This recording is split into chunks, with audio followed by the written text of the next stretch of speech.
நாம் தொடர்ச்சியாக பிரசங்கி புத்தகத்தை சிந்தித்து வருகிறோம். இந்த வாரம் 1வது அதிகாரத்தை நாம் சிந்தித்து முடித்தோம். இந்த வாரம் பிரசங்கி 2வது அதிகாரம், பக்கம் 292 பக்கம் 292. பிரசங்கி 2வது அதிகாரம் முதல் 11 வசனங்கள், 1 முதல் 11 வசனங்களை நாம் சிந்திக்கிறோம். நான் என் உள்ளத்திலே சொல்லிக் கொண்டது என்னவென்றால், வா, இப்பொழுது உன்னை சந்தோஷத்தினாலே சோதித்து பார்ப்பேன், இன்பத்தை அனுபவி என்றேன். இதோ இதுவும் மாயாயிருந்தது. நகைப்பை குறித்து இது பைத்தியம் என்றும், சந்தோஷத்தை குறித்து அது என்ன செய்யும் என்றும் சொன்னேன். வானத்தின் கீழ் மணிபுத்திரன் உயிரோடும் நாளிடமும் பெற்று அனுபவிக்கத்தக்கது இன்னதென்று அறியும் பொருட்டு என் இருதயத்தை ஞானத்தால் தேற்றிக் கொண்டிருக்கும் போதே நான் என் தேகத்தை மதுபானத்தால் சீராட்டி கொண்டிருக்கவும் மதியீனத்தை பற்றி கொண்டிருக்கவும் என் உள்ளத்தில் வகை தேடினேன். நான் பெரிய வேலைகளை செய்தேன், எனக்காக வீடுகளை கட்டினேன், திராட்சை தோட்டங்களை நாட்டினேன், எனக்காக தோட்டங்களையும் சிங்கார வனங்களையும் உண்டாக்கி அவைகள் சகல வகை கனிவிருட்சங்களையும் நாட்டினேன். மரங்கள் பயிராகும் தோப்புக்கு நீர் பாய்ச்சுகிறதற்கு குளங்களை உண்டு பண்ணினேன். வேலைக்காரரையும் வேலைக்காரிகளையும் சம்பாதித்தேன். வீட்டிலும் வேலைக்காரர் பிறந்தார்கள். எனக்கு முன் எருசலேமில் இருந்த எல்லாரையும் பார்க்கிறோம். ஆடு மாடு முதலான திரண்ட ஆஸ்திகள் எனக்கு இருந்தது. வெள்ளியையும் பொன்னையும் ராஜ சம்பத்தையும் மாகாணங்களில் உள்ள பொருள்களையும் சேகரித்தேன். சங்கீதக்காரையும் சங்கீதக்காரிகளையும் மனுபுத்தருக்கு இன்பமான பலவித வாத்தியங்களையும் சம்பாதித்தேன். எனக்கு முன் எருசலேமில் இருந்த எல்லாரை பார்க்கிலும் நான் பெரியவனும் திரவிய சம்பனும் ஆனேன். என் ஞானமும் என்னோட கூட இருந்தது. என் கண் வெளிச்சித்தவைகள் ஒன்றையும் நான் அவைகளுக்கு தடை பண்ணவில்லை. என் இருதயத்துக்கு ஒரு சந்தோஷத்தையும் நான் வேண்டாம் என்று விளக்கவில்லை. நான் செய்த முயற்சிகளெல்லாம் என் மனம் மகிழ்ச்சி கொண்டிருந்தது. இதுவே என் பிரயாசங்கள் எல்லாவற்றினாலும் எனக்கு வந்த பதில். என் கைகள் செய்த சகல வேலைகளையும் நான் பட்ட எல்லா பிரயாசத்தையும் கண்ணோக்கி பார்த்தேன். இதோ எல்லாம் மாயும் மனதுக்கு சஞ்சலமாயிருந்தது. சூரியனுக்கு கீழே பலன் ஒன்றும் இல்லை என்பதை நாம் தொடர்ச்சியாக இந்த பிரசங்கி புத்தகத்திலே சாலமோனுடைய இறுதி கால அடிப்படையான காரியங்களை பார்த்து வருகிறோம். முதலாவதாக, சாலமோன் இந்த உலகத்திலே மனிதனுடைய பிரயாசங்கள் மூலமாக அவனுக்கு மீட்பும் மகிழ்ச்சி இல்லை. மனிதனுடைய எல்லா பிரயாசங்களும் மாயது, வீணானது என்று சொல்கிறார். இரண்டாவதாக நாம் பார்த்தோம், மனிதனுடைய ஞானம் ஒரு பொழுதும் அவனை மீட்புக்கும் மகிழ்ச்சிக்கும் நேராக கொண்டுவதில்லை. மனித ஞானம் அவனை அழிவுக்கு நேராக அழைத்து செல்கிறதை ஒழிய மெய்யான மகிழ்ச்சியை தருகிறதில்லை என்று பார்ப்போம். இந்த 2வது அதிகாரத்தில் முதல் 11 வசனங்களிலே சாலமோன் மனிதனுக்கு மகிழ்ச்சி தரக்கூடிய இன்பங்களை குறித்து சொல்கிறார். தனது இருதயத்துக்கு இன்பமான காரியங்கள் மூலமாக எவ்வளவு தூரம் அந்த மகிழ்ச்சியை தேடி அவர் ஓடினார், அதனுடைய விளைவுகள் என்ன என்பதை அவருக்கு சொல்லுகிறத தான் நம்ம இங்கே பார்க்கிறோம். சொல்றாரு 1வது வசனத்தில், நான் என் உள்ளத்திலே சொல்லிக் கொண்டது என்னவென்றால், என்னுடைய கிரியைகள், என்னுடைய உழைப்பு, என்னுடைய ஞானம், என்னுடைய புத்தி, இது எதுவுமே இருதயத்தை சந்தோஷிப்பிக்கலை. இப்போ நான் என் உள்ளத்தில் நான் பேசுகிறேன், எனக்குள்ளாக நான் பேசுகிறேன். வா, இப்பொழுது உன்னை சந்தோஷத்தினாலே சோதித்து பார்ப்பேன், இன்பத்தை அனுபவி என்றேன். ஏன் என் மனசு நிம்மதி இல்லாமல் இருக்குது? என் இருதயம் சந்தோஷத்தை ஏன் இழந்துருக்குது? எல்லாமே எனக்கு இருக்குதே, எனக்கு ஞானம் இருக்குது, ஐஸ்வர்யம் இருக்குது, புகழ் இருக்குது, கடினமான உழைப்பு இருக்குது, எல்லாத்தையும் நான் செஞ்சிருக்கேன். ஆனாலும் என் இருதயம் மகிழ்ச்சியற்று காணப்படுது, என் இருதயத்தில் நிம்மதி இல்லாமல் இருக்குது. நான் உட்காந்து யோசிக்கிறேன், இங்கே வா, இந்த இருதயம் அப்படி இருக்குது, இந்த இருதயத்திலேயே சந்தோஷம் இல்லாமல் இருக்குது. எது சந்தோஷன்றதை நான் உனக்கு கொடுக்குறேன். உன் மனசு எதை விரும்பு, தனக்குள்ளாக பேசுகிறான். உனக்கு என்ன தேவை? உன் இருதயத்தில் எது இல்லாமல் இருக்குது, எல்லாத்தையும் அனுபவி. எதெல்லாம் இந்த உலக சந்தோஷம்னு சொல்லுதோ, இந்த உலகத்துக்கு எதெல்லாம் மகிழ்ச்சின்னு படுதோ, அது எல்லாத்தையும் உன்னுடைய இஷ்டத்துக்கு மனம் போன போகல வா. நான் சொல்றேன், மனம் போன போடத்துல இஷ்டத்தில் வா.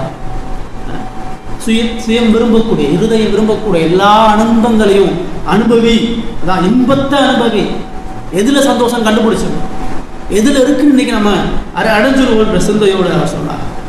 அப்படி அவர் சொல்லும் பொழுது அந்த இன்பம் எனக்கு மகிழ்ச்சியை தருமா, அந்த இன்பத்தின் மூலமா நான் சந்தோஷத்தை அடைய முடியுமா? இதுவும் எனக்கு மாயாக எனக்கு இன்பமும் சந்தோஷத்தை, என் இருதயத்தை சந்தோஷப்படுத்தணும். எல்லாமே தான் இருக்கிறோம். நம்மளுடைய உழைப்பு, நம்முடைய செயல், நம்முடைய ஞானம் எல்லாமே நம்மளை கஷ்டம் இல்லாமல், நம்ம மன வலிகளோடு இல்லாமல், நம்ம இருதயம் பூரிப்பாக சந்தோஷமாக எல்லாரும் விரும்புகிறோம். அதுக்கு தான் நம்ம ஆலயத்துக்குமே வரோம். ஏன் ஆலயத்துக்கு வரோம்னா என் மனசு நிம்மதி வேணும், என் மனசு சந்தோஷமாக இருக்கும். சாலமோன் தான் சொல்கிறார். அது ஆனால் அப்படிப்பட்ட சிந்தையே மாயைங்க. இருதயத்துக்கு நான் சந்தோஷத்தை தேடுறதே அர்த்தமற்றது. ஏன்னு சொல்லி வழக்கப்படுத்தார். ஏன் அர்த்தமற்றது என்று சொல்றாரு? நகைப்பை குறித்து அது பைத்தியம் என்றும் சந்தோஷத்தை குறித்து அது என்ன செய்யும் என்று சொன்னேன் அப்படின்னு சொல்லி சொல்றார். உலகத்துல இருதயத்தில் சந்தோஷம் எதுன்னு தேட நான் போறேன். போடும்பொழுது முதலாவது நான் எதை அடையிறேன்? நகைப்பு, நகைச்சுவை, உரையாடல்கள் மூலமா. அல்லது மனிதன் தனது வலிகளை மறப்பதற்கு பெரும்பாலும் போகக்கூடிய ஒரு முக்கியமான மனித வாழ்வினுடைய முக்கியமான இது இந்த சிரிப்பு. அந்த நகைச்சுவை கலந்த காரியங்களில் அவை அதனுடைய வலிகளை மறக்க பெரும்பாலும் போகக்கூடிய. இன்னைக்கு பெரும்பாலான இந்த டிவி நிகழ்ச்சிகளாக நான் சொல்லுவேன். 6 மணிக்கு மேலே நாங்கள் இந்த சுவிசேஷம் சொல்கிறதுக்கு போகிறோம். வீடு ஆன் பண்ணாத ஒரு டிவி இல்லை. எல்லா இடத்துலையும் டிவி ஆன் பண்ணி 11 மணி உட்காந்து பார்த்து தான் இருக்கும். என்பது போனால் பெரும்பாலான வீடுகளில் தான். பெரும்பாலான வீடுகளில் அங்கே என்ன இருக்குதுன்னா இந்த டிவி நிகழ்ச்சி, பெரும்பாலான டிவி நிகழ்ச்சிகள் இதை நகைச்சுவை மையப்படுத்தி தான். நகைச்சுவை நிகழ்ச்சிகளும் நகைச்சுவை திரைப்படங்களும் நகைச்சுவை காட்சிகளும் தான் பெரும்பாலும். ஏன்னா இன்னைக்கு மன வலிகளில், மன அழுத்தத்தில் மனுஷன் அநேக குழப்பங்களுக்குள்ளா போகிறான். அப்போ அவன் அதிலிருந்து காப்பாற்றுறதுக்கு, அதிலிருந்து அவன் வெளிவர்றதுக்கு நீங்கள் நிறைய மனதத்துவ வியலாளர்கள், அதாவது இந்த சைக்காட்ரிக் டாக்டர்ஸ்லாம் போனீங்கன்னா நான் சொல்லுவேன், உனக்கு எங்கே கஷ்டம் இருக்கோ அங்கே இருக்காது, உனக்கு எது காயப்படுதோ அந்த இடத்த விட்டு விலகு, உனக்கு எது மகிழ்ச்சி கொடுக்குதோ அங்கே போய் உட்காரு, உன் இருதயத்துக்கு எது சந்தோஷமாக இருக்குதோ அந்த இடத்துல போகுது. ஒரு கேம்ஸ் விளாடு, ஒரு டிவி பார், ஒரு மூவிஸ் பார், ஒரு ஃபீல் குட் உணர்வை எது நல்ல சமாதானம் வச்சுருக்குதோ அதை நீ செய். அதான் இன்னைக்கு இந்த உலகம் தேடி ஓடும். பெரும்பாலான திரைப்படங்கள் ஒன்று போல கலவரமாக வரும், அப்படி இல்லைன்னா நகைச்சுவையாக படங்கள். இந்த சமூக வலைதள பகிர்வுகள், இன்னைக்கு இந்த நவீன டெக்னாலஜி, இந்த யூடியூப் ஃபேஸ்புக்கெல்லாம் பார்த்தீங்கன்னா அதுலேயும் பெரும்பாலும் மனுஷன் என்னத்தை உட்காந்து பார்த்துட்ருக்கான்னா அவன் இருதயத்தை சந்தோஷம் கழிப்புள்ளதாக ஆக்குறதா. நகைச்சுவை கலந்த மீம்ஸுகள் தான் அதிகம். இந்த ஃபேஸ்புக் வாட்ஸ்அப்பில் வர மீம்ஸ் எல்லாம் பார்த்தீங்கன்னா ஒருத்தனை கிண்டல் பண்ணி வரக்கூடிய ஒரு மீம்ஸை போட்டால் தான் அதெல்லாம் பார்க்கணும்.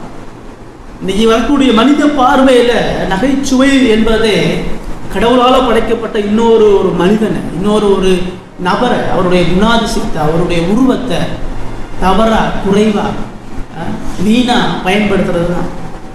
கவுண்டமணி செந்தில எட்டி உதச்சாதான் நமக்கு சிரிப்பு வரும். வடிவேலு தன்னைத்தானே கோமாளி ஆக்கிக்கிட்டால் தான் நமக்கு சிரிப்பு வரும். இப்போ இப்படி நீங்கள் பார்க்கக்கூடிய எல்லா நிகழ்வுகள், காரியங்கள் எல்லாம் நீங்கள் பார்த்தீங்கன்னு சொன்னால் நடக்கக்கூடிய பட்டிமன்றம், நிறைய பேச்சு பட்டிமன்றம்லாம் பார்த்தீங்கன்னா சீரியஸ் பட்டிமன்றமே இருக்காது. பட்டிமன்றம் ஃபுல்லாகவே காமெடியாக நகைச்சுவையாக பேசுறதுக்காக தான் வைக்கப்படும். அதில் வந்து மனுஷனாக உட்காந்து ஒரு 1.5 மணி நேரம் சிரிச்சுட்டு போகணும். அதுதான் பட்டிமன்றத்துடைய நோக்கம். அதுதான் எல்லா விதமான பொதுக்கூட்டங்கள், எல்லா விதமான நோக்கமாக அதுதான். ஒரு மக்கள் ஒரு 4-5 வாலிபர்கள் ஒன்றா சேர்ந்தாங்கன்னா நடக்குது.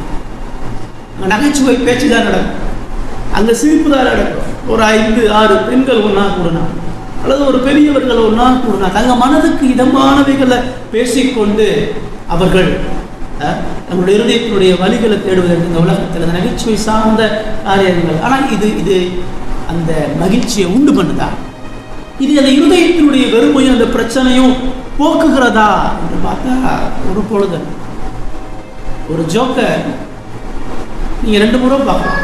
2 முறை நீங்கள் சிரிப்பீங்க. 3ஆவது முறை பார்க்கும் பொழுது உங்களுடைய சிரிப்பு குறையும். 4ஆவது முறை பார்க்கும் பொழுது கொஞ்சோண்டு சிரிப்பீங்க. 6ஆவது முறை 7ஆவது முறை பார்த்தீங்கன்னா அந்த சிரிப்பாகவே இருக்கு. அதை நீங்கள் 50ஆவது முறை பார்த்தீங்கன்னா வெறுத்துருவீங்க. அது ஜோக்காக உங்களுக்கு தெரியாது. இப்போ நகைச்சுவை எல்லாம் நீங்கள் பார்த்தீங்கன்னா அது சில மணி துளிகள், நமக்கு இருக்கக்கூடிய பிரச்சனையை சில மணி துளிகள் அது நிறுத்தி வைக்குது. அவ்வளோதான், பிரச்சனையை போக்காது. குடும்ப பிரச்சனையில் மனைவியோட கணவனோட சண்டை போட்டு போய் உட்காந்து சினிமாவில் போய் உட்காடுறாங்க, அல்லது ஒரு பொழுதுபோக்கு இடத்துல உட்காடுறாங்க, சந்தோஷத்தை அனுபவிச்சுட்டு வராங்க. அது இருக்கிற 1 மணி 2 மணி நேரம் அந்த பிரச்சனையை மறக்கணும். திரும்ப அந்த தேட்டரை விட்டு அல்லது அந்த இடத்த விட்டு வெளியே வந்துட்டாங்கன்னா அந்த பிரச்சனை இன்னும் அதே தான் இருக்குது. அந்த வலிகள், அந்த காயங்கள் ஒரு பொழுது கூடுவதில்லை. நிறைய நேரம் மனுஷன் அந்த மன வலிகளை போக்குறதற்கு ஒன்று போதைக்கு அடிமையாயிடறான், இல்லை சமுதாயம் தன்னை தவறா எண்ணும் அப்படின்றதுக்காக இந்த மாதிரி பொழுதுபோக்குகளுக்கும் வீணான இந்த நகைச்சுவையா சார்ந்த காரியங்களுக்கும் எழுந்து போகிறோம். வேதம் நகைச்சுவையை பாவம் சொல்லணும். சில நேரம் பைபிளே தேவ நகைக்கிறான்னு சொல்லணும். ஆனால் நகைச்சுவை பாவம் இல்லாமல் நகைச்சுவை என்பது கடவுளுடைய படைப்பையோ கடவுளுடைய குணாதிசயங்களோ கரைப்படுத்துகிறதாக இருக்கக்கூடாது. வேதத்தில் சொல்லப்பட்ட வேதம் முழுவதுமே பல இடங்கள் நீங்கள் நகைச்சுவையான சம்பவங்களை பார்க்கலாம். அதையெல்லாம் தேவனுக்குள்ள கலிகூறக்கூடிய தேவனுக்குள்ள மகிழ்ச்சி அடையக்கூடிய விஷயங்கள் தான் வேதம் நமக்கு பிரதானமாக சொல்றது. நிறைய விஷயத்த சாலமோன் இங்கே அதான் சொல்ற நகைப்பை குறித்து அது பைத்தியம், அது பைத்தியக்காரன் உட்கார்ந்து பார்க்கக்கூடிய வேலை, பொழுதுபோக்கு வீணான செய்யக்கூடிய ஒரு வேலை. சந்தோஷத்தை குறித்து அது என்ன செய்யும் என்று நான் சொன்னேன். எது சந்தோஷம், எந்த சந்தோஷத்தை அடையிறனால நிம்மதி வரும் அப்படின்றத நினைத்து ஏன்னா ஆராய்ஞ்சு பார்க்கிறேன்றார். 3வது வசனத்தை வாசனை யாராச்சும் 3வது வசனத்தை வாசனை.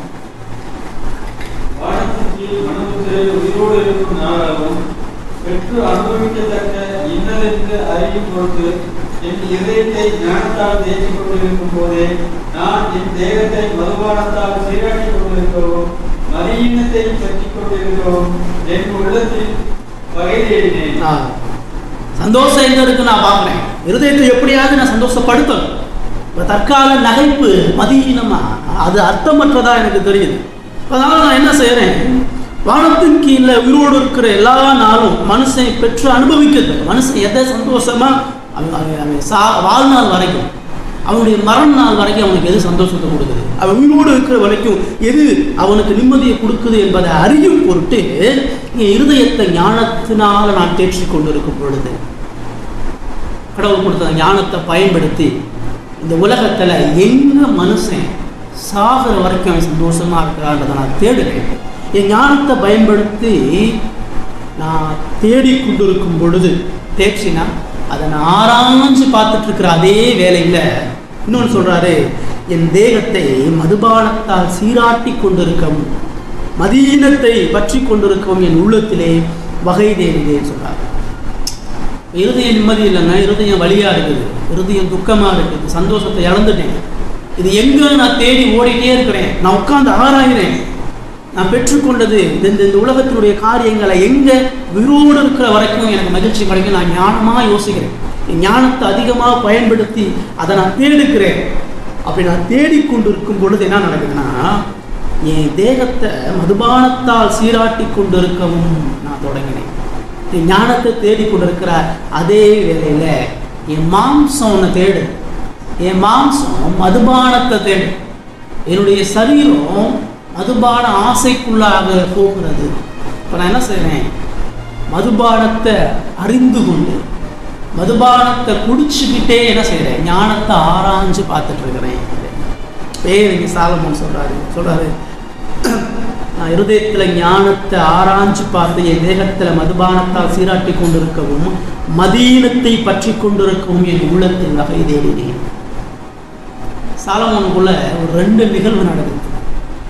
உள்ளான அந்த இருதயத்தினுடைய சந்தோஷத்தை தேடுறதுக்கு பிரயாசப்பட்டு தான் ஞானத்தெல்லாம் பயன்படுத்தி எங்கடா இருக்குதுன்னு தேடுறாரு. இப்படி தேடிருக்கிற அதே அவருடைய மாம்சம் சொல்லுது, முதல் மாம்சத்தினுடைய தேவைகளை நிறைவேற்று. உன் மாம்சம் உன்னை இச்சிக்குது, அந்த இச்சையை நிறைவேற்றிட்டு அப்புறம் தேடணும். இப்போ 2 விஷயத்தை செய்யறாரு.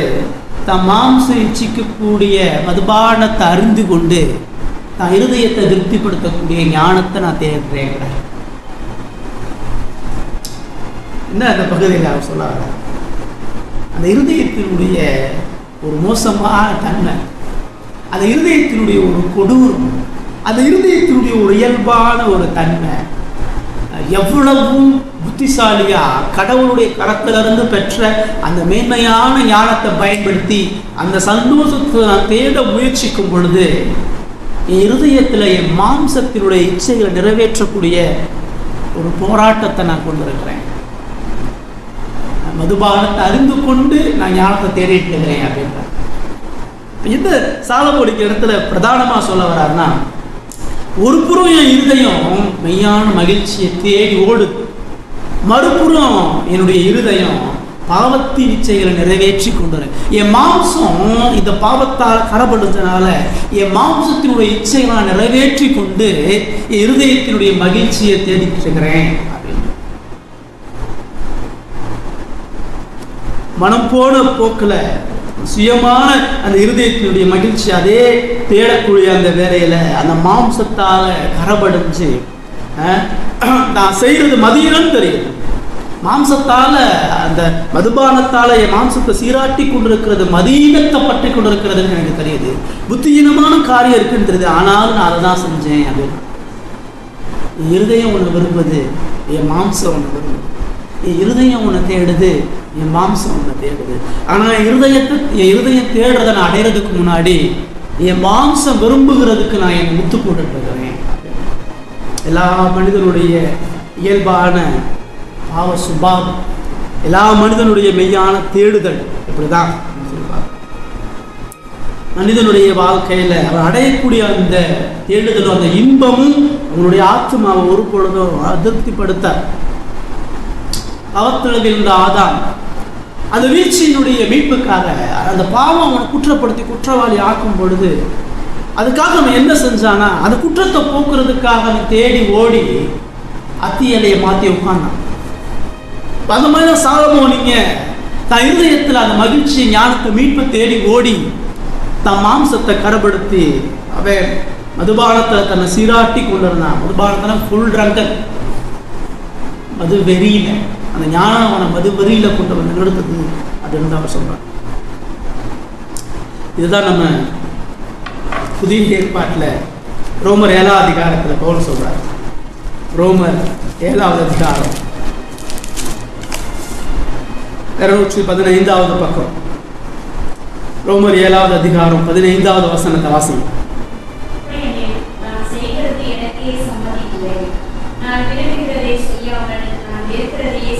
இது யார் சொல்றா? சாலமோன் இல்லை, அப்போஸ்தலனாகிய பவுல் சொல்றார். அந்த ஊழியத்தினுடைய இறுதி கட்டத்தில் சொல்றார், அநேக சபைகளை நிறுவி தேவனால நேரடியாக பயன்படுத்தப்பட்டு மகிமையான சபைகளை நிறுவி ஊழியங்களை செய்து அநேக நிருபங்களை எழுதி தேவ ஞானத்தை பெற்ற விசுவாசியான தேவ மனிதனான பவுல் என்ன சொல்றாரு, நான் செய்யறது எனக்கே சம்மதியில்லை. இப்போ நான் என்ன செய்யறேன்னு எனக்கே தெரியல.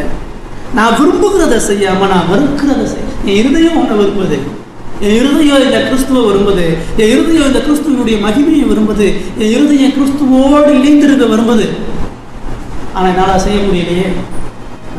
நான் எதை வெறுக்கிறேன்? நான் பாவத்தை வெறுக்கிறேன், நான் மாம்சத்தை வெறுக்கிறேன், நான் பாவ இருதயத்தை வெறுக்கிறேன். ஆனால் நான் அதைதான்ப்பா செஞ்சுட்டு இருக்கிறேன் அப்படின்னா 17வது வசனத்துல என்ன சொல்றாரு,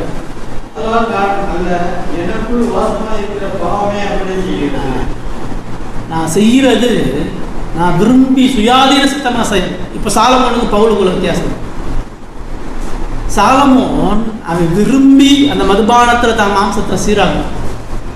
ஆனா கடவுளுக்குள்ளாக இருக்க பவுல் சொல்றாரு, எப்பா நான் விரும்பி செய்யலப்பா, நான் அறிஞ்சு தெரிஞ்சு இதை செய்யணும்னு அந்த தவிர நான் செய்ய கிடையாது.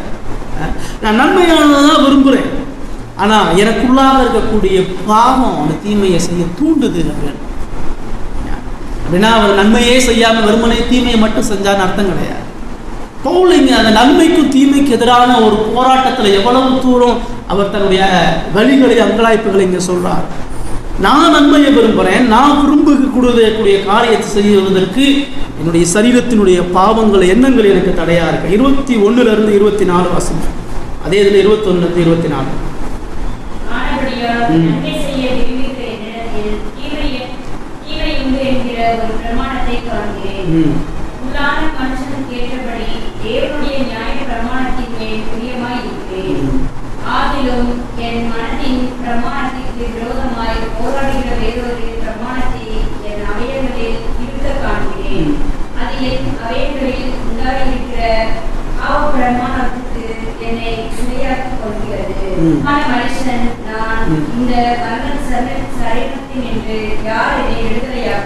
அதேதான் சாலமோன் சொன்ன அதே காரியம் சொல்ற. உள்ளான மனுஷனுக்கு ஏற்றபடி கடவுளுக்கு பிரியமான வாழ ஆசைப்படுறேன்.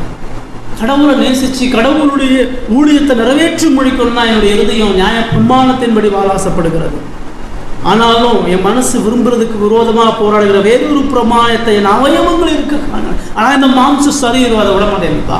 இந்த மாம்ச சரீரம் அந்த கிறிஸ்துவுக்கு உண்மையா முழுமையா அவரை பற்றி கொள்ளக்கூடிய ஒரு வாழ்க்கையை தேவனுக்கு பிரியமுள்ள வாழ்வுக்கு நேராக என்னை கொண்டு போய் நிறுத்த மாட்டேன்.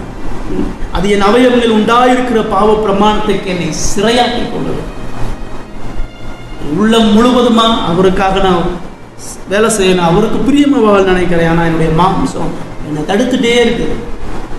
நிர்பந்தமான ஒரு மனுஷன் இந்த மரண சரீரத்தில் என்று யார் என்னை விடுதலையாக்குவான்? இந்த அழிந்து போகிற இந்த சரீரத்தும் கிறிஸ்துவுக்கு உண்மையாக என்னை இல்லாமல் ஆக்கி கொண்டு இருக்கிறதே, இதிலிருந்து எனக்கு எந்த விடுதலை அப்படின்னு சொல்றாரு.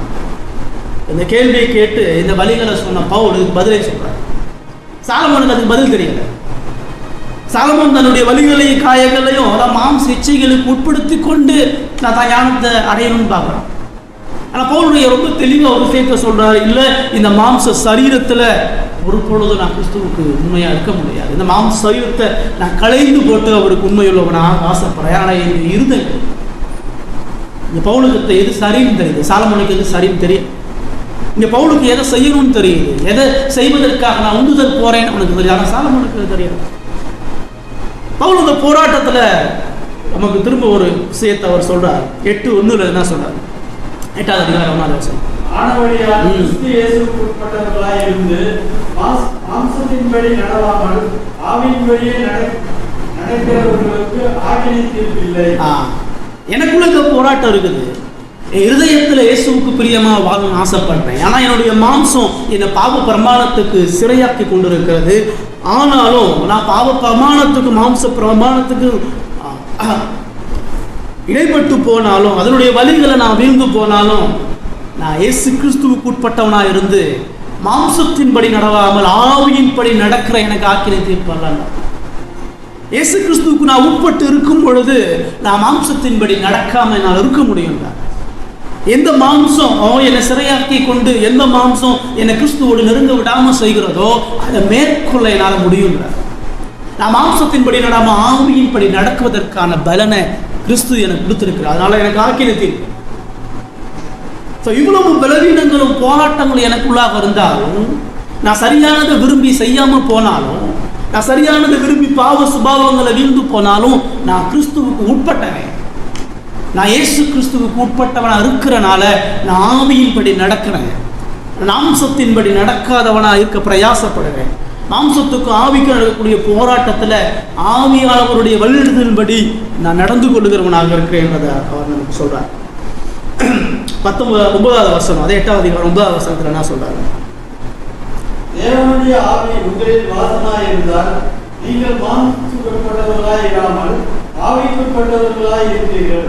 கிறிஸ்துவின் ஆவி இல்லாதவர் அவருடையவன். தேவனுடைய ஆவி உனக்குள்ளாக வாசமா இருக்கும் பொழுது நீ மாம்சத்துக்கு உட்பட்டவனா அப்படின்னா மாம்சத்துக்கு தொடர்ந்து அடிமைப்பட்டு போறனால இருக்க மாட்டேன். தொடர்ந்து மாம்சத்தை நீ செய்து கொண்டு மாம்சத்தின்படி தொடர்ச்சியா நீ வாழ்ந்து கொண்டு இருக்க மாட்ட. நீ ஆவிக்குட்பட்டவனா இருக்கிறனால, கிறிஸ்துவின் ஆவி உனக்குள்ளாக இருக்கிறதுனால இந்த பாவ மாம்ச சரீரத்தை மேற்கொள்ளக்கூடியவனா பலமடைகிறவனாக நீ வாழ முடியுன்றத சொன்னார். இயேசு கிறிஸ்துவுக்குள்ள இருந்த அதே ஆவியானவர் உனக்குள்ளாக வாசம் பண்றதுனால நிச்சயம் உன்னால இந்த பாவ மாம்ச சோதனைகளையும் பலவீனங்களையும் மேற்கொண்டு கிறிஸ்துவுக்கு உட்பட்டவனாக உன்னால வாழ முடியும்ன்றது தான் அவர் இங்க பிரதானமா சொல்றாங்க. சாலமோன் அந்த ஞானத்தை மகிழ்ச்சியை தேடி கண்டடைந்து இந்த மாம்சத்தினுடைய இச்சைகளை விழுந்து வழித்தவரை எதை செய்யணும்னே அவனுக்கு தெரியாது.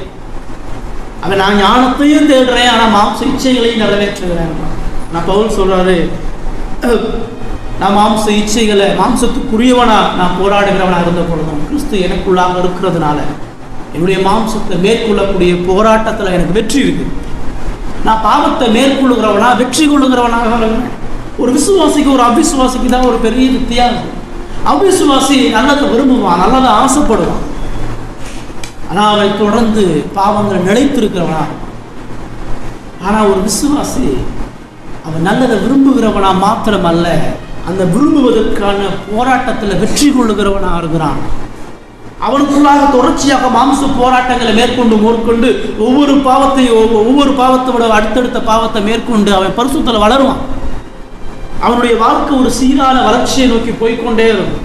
அவனுடைய வாழ்க்கை நாள்தோறும் உருமாறிக்கொண்டே இருக்கும். அவனுடைய வாழ்க்கையில கிறிஸ்துவனுடைய சுபாவமும் அன்பும் தன்மைகளும் அது வெளிப்படுத்திக் கொண்டே இருக்கும். ஏன்னா அவனுக்குள்ள ஆவியானவர் இருக்கிறார், அவனுக்குள்ள இயேசு வாசம் பண்ணார். அதனால அவன் ஆவிக்குரிய வாழ்க்கையில ஒரு பொழுதோ தொடர்ச்சியா அவன் மாம்சத்துக்கு உட்பட்டவனா, அடிமைப்பட்டவனா, வீழ்ந்து போகிறவனாக அவன் இருக்க மாட்டான்றத வேதம் நமக்கு பிரதானமாக சொல்றாரு. இந்த ஏற்பாட்டை சுவிசேஷத்தில் பார்க்குறோம். இயேசு கிறிஸ்துவனிடத்துல ஒரு ஐஸ்வர்யமான ஒரு வாலிபன் ஒருத்தவன். சாலமோனுடைய அந்த வாழ்க்கையினுடைய நிகழ்வை நீங்கள் அப்படியே அந்த ஐஸ்வர்யமான வாலிபன் பார்க்கலாம். ஒரு வாலிபன் ஒரு ஆரோக்கியம் உள்ளவனாக இருக்கிறான், அநேக வேலைக்காரர்கள் கொண்டிருக்கு, அநேக ஐஸ்வர்யம் இருக்குது, மேன்மை இருக்குது, பொருள் இருக்குது, ஒரு தலைவன் சொல்லி இன்னொரு சுவிசேஷம் சொல்லுது. இப்போ அது அவ்வளோ பெரிய வாலிபன், அவனுடைய பணமோ புகழோ வேலையோ ஆரோக்கியமோ எதுவுமே அவனை திருப்திப்படுது. அந்த வாலிபனுக்கு இந்த உலகத்தை கடந்த நித்திய ஜீவன் மீது நம்பிக்கை. இந்த உலக சாலமோன் கண்ட அந்த ஆராய்ச்சியில் அந்த வாலிபன் வெற்றி பெறுகிறான். இந்த இந்த இருதயத்தினுடைய ஞானம் எது அப்படின்னு சொன்னால் இந்த உலகத்தை கடந்தவன் கண்டுபிடிக்கிறான். இந்த உலகத்தை கடந்த நித்திய வாழ்வு தான் எனக்கு நிம்மதியும் மகிழ்ச்சியும் தரும்ன்ற உணர்வு அவனுக்குள்ளாக இருக்கு. வாங்க ஏசிட்ட வரான். ஏசிட்ட வந்து சொல்கிறான், ஆண்டவரே நித்திய ஜீவனை சுதந்திரிக்க நான் என்ன செய்யறேன்? நித்திய வாழ்க்கை மூலமாக இருக்கக்கூடிய அந்த மகிழ்ச்சி தான் என் ஆத்மாவுக்கு தேவைன்றதை நான் உணர்றேன். அதுக்கு நான் எந்த நன்மையும் செய்ய முடியாது. பேச என்ன சொன்னார், நியாயப்பிரமாணத்தை பூர்ணமாக கை கொண்டு அப்படின்னு. என்ன சொல்கிறான், நான் சிறு வயதிலிருந்து நான் யோகியன், நான் சிறு வயதிலிருந்து இந்த உலகத்தினுடைய பாவங்களில் கரபடையாமல் நான் வாழ்ந்தேன் அப்படின்றான். பேச சொல்கிறாரு, உனக்கு ஒன்றே ஒரு பிரச்சனை இருக்குது, நீ மாம்ச இச்சைக்கு உட்பட்டவனாக இருக்கு. உன் மாம்சம் இச்சிக்கிறத நீ செயல்படுகிறவனாக இருக்கு. அதுக்கு ஆதாரம் உன் பணத்தை நீ நேசிக்கிற, உன் பணத்தை இச்சிக்கிறவனா, உன் பணத்தை விட முடியாத உன் பணத்தை பிரதானமாக வச்சிருக்க. அந்த மாம்ச இச்சைகளை விட்டு நீ வெளியே வர, உன் பணத்தை உன் சொத்தை விற்று ஏழைகளை கொடுத்துட்டு நீ என்னை பின்பற்றுவா அப்படின்னு. வெறுமனே சொத்தை விற்கிறது மாத்திரம் சொல்லுவாங்க, அந்த சொத்தை வித்துட்டு நீ கிறிஸ்துவை பின்பற்றும் பொழுது உனக்கு நித்திய ஜீவன் அப்படின்னு சொல்லி சொன்னார். உன் மாம்ச இச்சைகளை விட்டு கடந்து நீ உண்மையாகவே இந்த ஆவிக்குரிய நீ வாழ்வ இந்த நித்திய ஜீவனை பெற்றுக்கொள்ளும்படியாக இருந்தேன்னு சொன்னால் அது உன் வாழ்க்கையில் நடைமுறை, அது உன் இருதயத்துடைய ஆசையாக மாத்திர கூடாது. அது நீ பாவத்தை மேற்கொள்வதன் மூலமாக வெளிப்படணும். உன் இச்சையை மேற்கொண்டு நீ அந்த ஜீவனை மேன்மையாக எண்ணுகிறாய் என்பதை நீ நிரூபி அப்படின்னா. நான் சாலமோனை போல அந்த ஐஸ்வர்யமான வாலிபனும், இந்த பக்கம் ஐஸ்வர்யம், இந்த பக்கம் நித்திய ஜீவன், இந்த பக்கம் அழியாத மேன்மையான ஒரு வாழ்க்கை, இந்த பக்கம் மாம்சத்துக்குரிய காரியம். ரெண்டில் எதை தேர்ந்தெடுத்தானா, இந்த ஜீவனை ஒதுக்கிட்டு இந்த மாம்ச இச்சை தேவை, இந்த பணம் தேவை, இந்த புகழ் தேவை, இந்த ஆரோக்கியம் தேவை, இந்த உலக ஐஸ்வர்யத்தினுடைய நன்மைகள் தேவைன்றதை உணர்ந்து சாலமோன் தெரியாமல் உழன்றான். ஆனால் இந்த மனிதன் தெரிந்து அதை புறம் தள்ளி அவன் வீழ்ந்து போன ஒரு நிலையை நம்ம பார்க்கணும். நம்முடைய வாழ்க்கை அந்த பகுதியில் பிரதானமாக சாலமோன் நமக்கு என்ன கற்றுக் கொடுக்குறாருன்னு சொன்னால், நம்முடைய வாழ்க்கையினுடைய மகிழ்ச்சி எங்கே தேடுறோம். நிறைய நேரம் சாலமோன் நகைப்பிலையும் தனது மாம்ச இச்சைகளில் நேரத்தை செலவழித்தது போல பல நேரங்களில் நமது இருதயத்தினுடைய மகிழ்ச்சியை நம்மளும் இந்த உலகத்தினுடைய இந்த உலகத்தான் எதில் மகிழ்ச்சியை தரானோ அதில் நம்மளும் தேடுறோம். நம்முடைய வாழ்க்கையிலையும் தற்கால டெம்பரவரியான ஒரு ரிலீஃப் தேவை. நம்முடைய குடும்ப பிரச்சனை, நம்முடைய வாழ்க்கை ஏற்படக்கூடிய எல்லா பிரச்சனைகளையும் போக்குவதற்கு நம்மளும் சில போதைக்கு அடிமையாக இருக்கும். குடின்ற ஒரு போதை மாத்திரம் இல்லை, பலவிதமான சிற்றின்பம் உள்ள போதைகள் இந்த பூமியில். சில குரூப் பார்த்தீங்கன்னா அந்த செல்லில் கேம்ஸ் விளாண்டுக்கிட்டே இருப்பான்.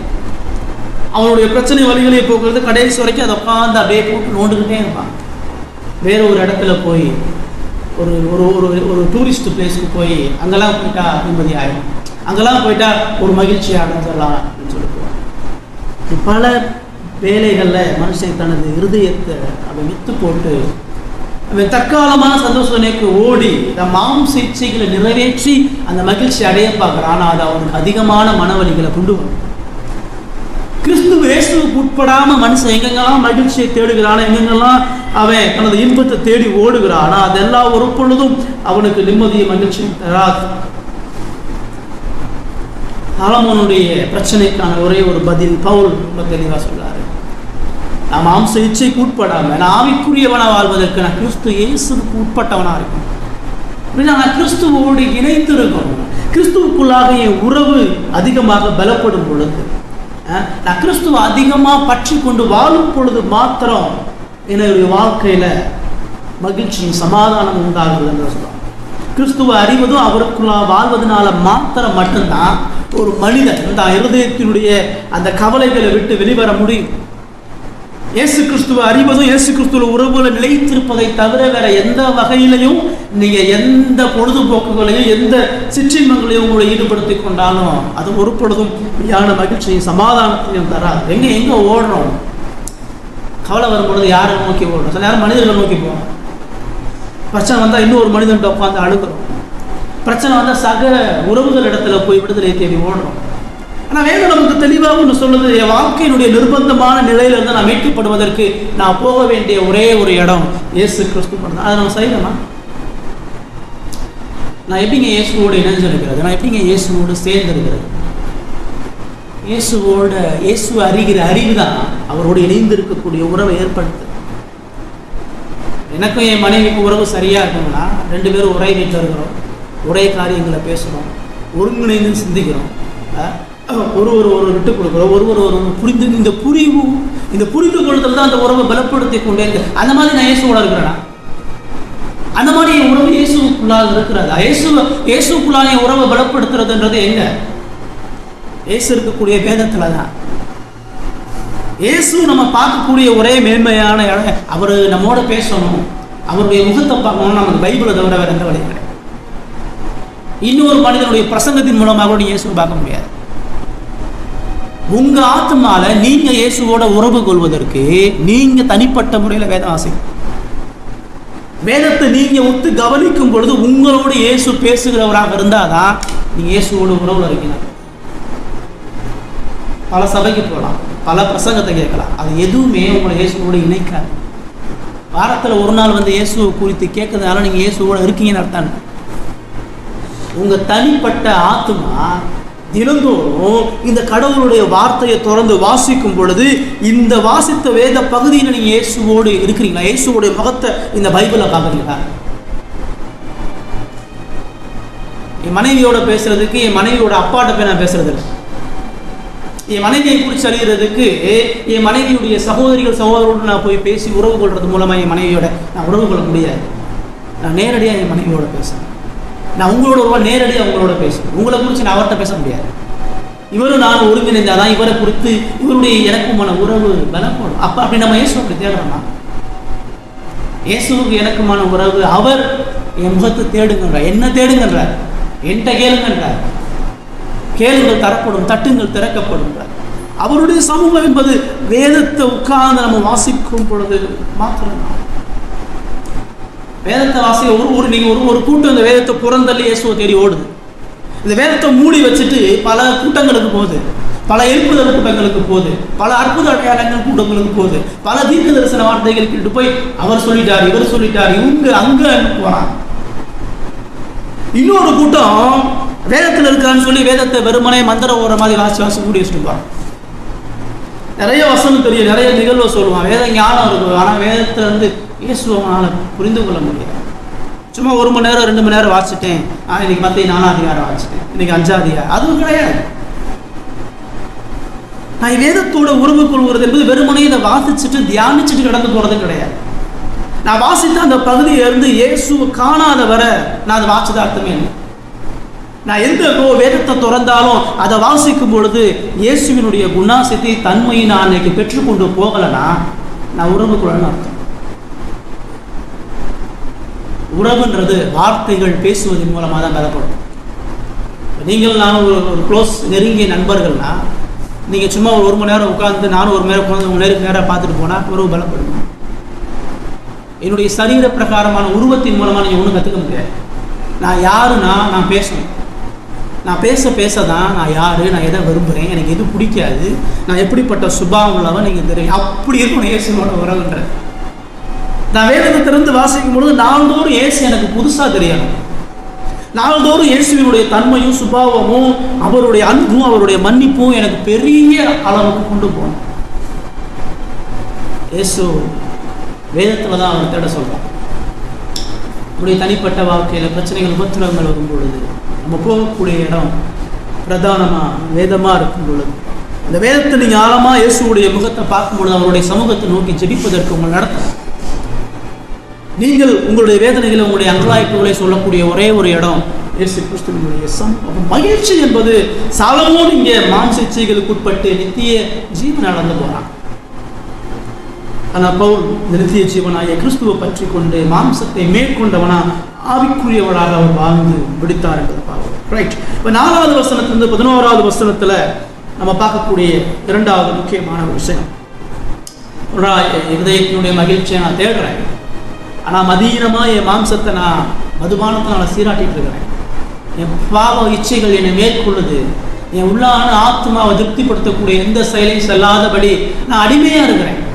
நான் மாம்ச இச்சைகளுக்கு என்னை சிறப்படுத்திட்டு இருக்கிறேன் அப்படின்னு சொல்றாரு. நான் பெரிய வேலை செஞ்சேன், நான் ஞானத்தை பயன்படுத்தி எங்கெங்கெல்லாம் மகிழ்ச்சியை தேடினேன்றாரு. இப்படி சொல்றாரு. 4:5 வாசிங்க. நான் பெரிய வேலைகளை செய்தேன், எனக்காக வீடுகளை கட்டினேன், திராட்சை தோட்டங்களை நாட்டினேன், எனக்காக தோட்டங்களையும் சிங்காசனங்களையும் உண்டாக்கி அவைகளின் சகலவைகளையும் கனி விருட்சங்களையும் நாட்டினேன் சொல்றாரு. என்னெல்லாம் செய்றேன் 4லிருந்து கிட்டத்தட்ட 9 வசனம் வரைக்கும் அவர் சொல்றாரு. என்னெல்லாம் செஞ்சேன், பெரிய வேலையை செஞ்சேன். என்ன பெரிய வேலை? வீடுகளை கட்டினேன். வீடு கட்டினேன்னு சொல்றாரு. வீடுகளை கட்டினேன். எத்தனை வீடு கட்டியிருப்பார் நினைக்கிறீங்க? ஒருத்தருக்கு எத்தனை வீடு இருந்தால் ஒரு பெரிய பணக்காரா இருப்பார்? ஒரு 100 வீடு இருந்தா இருக்கலாம். நான் சாலமோன் ஆயிரக்கணக்கான வீடு கட்டலாம். அவன் எத்தனை மனைவியை திருமணம் பண்ணானோ ஒவ்வொருத்தருக்கும் ஒவ்வொரு அரண்மனை கட்டினான். ராஜாக்கள் வாசிக்கும் பொழுது நீங்கள் பார்த்துக்கலாம். பல தரப்பட்டையான மேன்மையான உயர்தரமான அரண்மனைகளை வீடுகளையும் கட்டணும். அது கடவுளுக்கு ஆலயத்தை 7 வருஷத்தில் கட்டுறான். ஆனால் அவனுக்கான அரண்மனையை 13 வருஷத்தில் கட்டுறான். அவன் இருக்க வேண்டிய வாழக்கூடிய அந்த அரண்மனையை 13 வருஷம் கட்டுறானா. அது எவ்வளோ பெரிய பேலஸாக இருக்கும். லட்சக்கணக்கான பேர் அவன் வேலை பார்க்கணும். நீங்கள் ராஜாக்கள் எடுத்து வாசிங்கன்னா 1 ராஜாக்கள் 7லிருந்து 12 அதிகாரம் நீங்கள் வீட்டில் உட்காந்து வாட்சி பாருங்க. நீங்கள் பிரமிச்சு போய் நிற்பீங்க. இப்படி ஒரு மனுஷன் இந்த உலகத்தில் வாழ்ந்தானா பார்ப்பீங்க. அவ்வளோ விஷயத்தை அவர் செஞ்சிருக்கிறார். வீடு கட்டினேன், திராட்சை தோட்டங்களை நாட்டினேன். வீடு மாத்திரம் இல்லை, அந்த வீடை சுற்றி பெரும்பாலான நிலங்களில் தோட்டங்கள். கண்ணுக்கு ஏற்ற தூரம் திராட்சை தோட்டம் தான், திராட்சை ரசத்தான் அவனுக்கு இருக்குது. இப்போ சொல்ற எனக்கான தோட்டங்களையும் சிங்காரவனங்களையும் உண்டாக்கி அவைகள் சகலவித கனிவிருட்சங்களை நான் சும்மா 1-2 கிடையாது. இப்போ வாழை தோட்டம்னா வாழை மரம் மட்டும் இருக்கும். தென்னந்தோப்புனா தென்னை மரம் மாத்திரம் இருக்கும். இப்போ எலுமிச்சை மாம்பழம் நிறைய தோட்டங்கள் வைக்கிறாங்க. எல்லாரும் எல்லா விதமான கனிகளையும் வைக்க முடியாது. எல்லா விதமான கனி வைக்கிறதுக்கான சொல்கிறான் சகலவித கனிவிருட்சங்களையும் கொண்ட தோட்டங்களை வச்சுருந்தான். அந்த தோட்டத்துக்குள்ளே போனால் நீங்கள் எந்த பழம் கேட்டாலும் அங்கே இருக்கும். எல்லா விதமான நானாவித சுவை மிகுந்த பழங்கள் உள்ள தோட்டங்கள். அப்போ இடம் எவ்வளோ பெருசாக இருக்கும், எவ்வளோ தோட்டம். அந்த தோட்டம் ஒவ்வொரு விருட்சங்களும் பராமரிப்பதற்கு எவ்வளோ வேலை ஆரம்பிச்சிருக்கும்.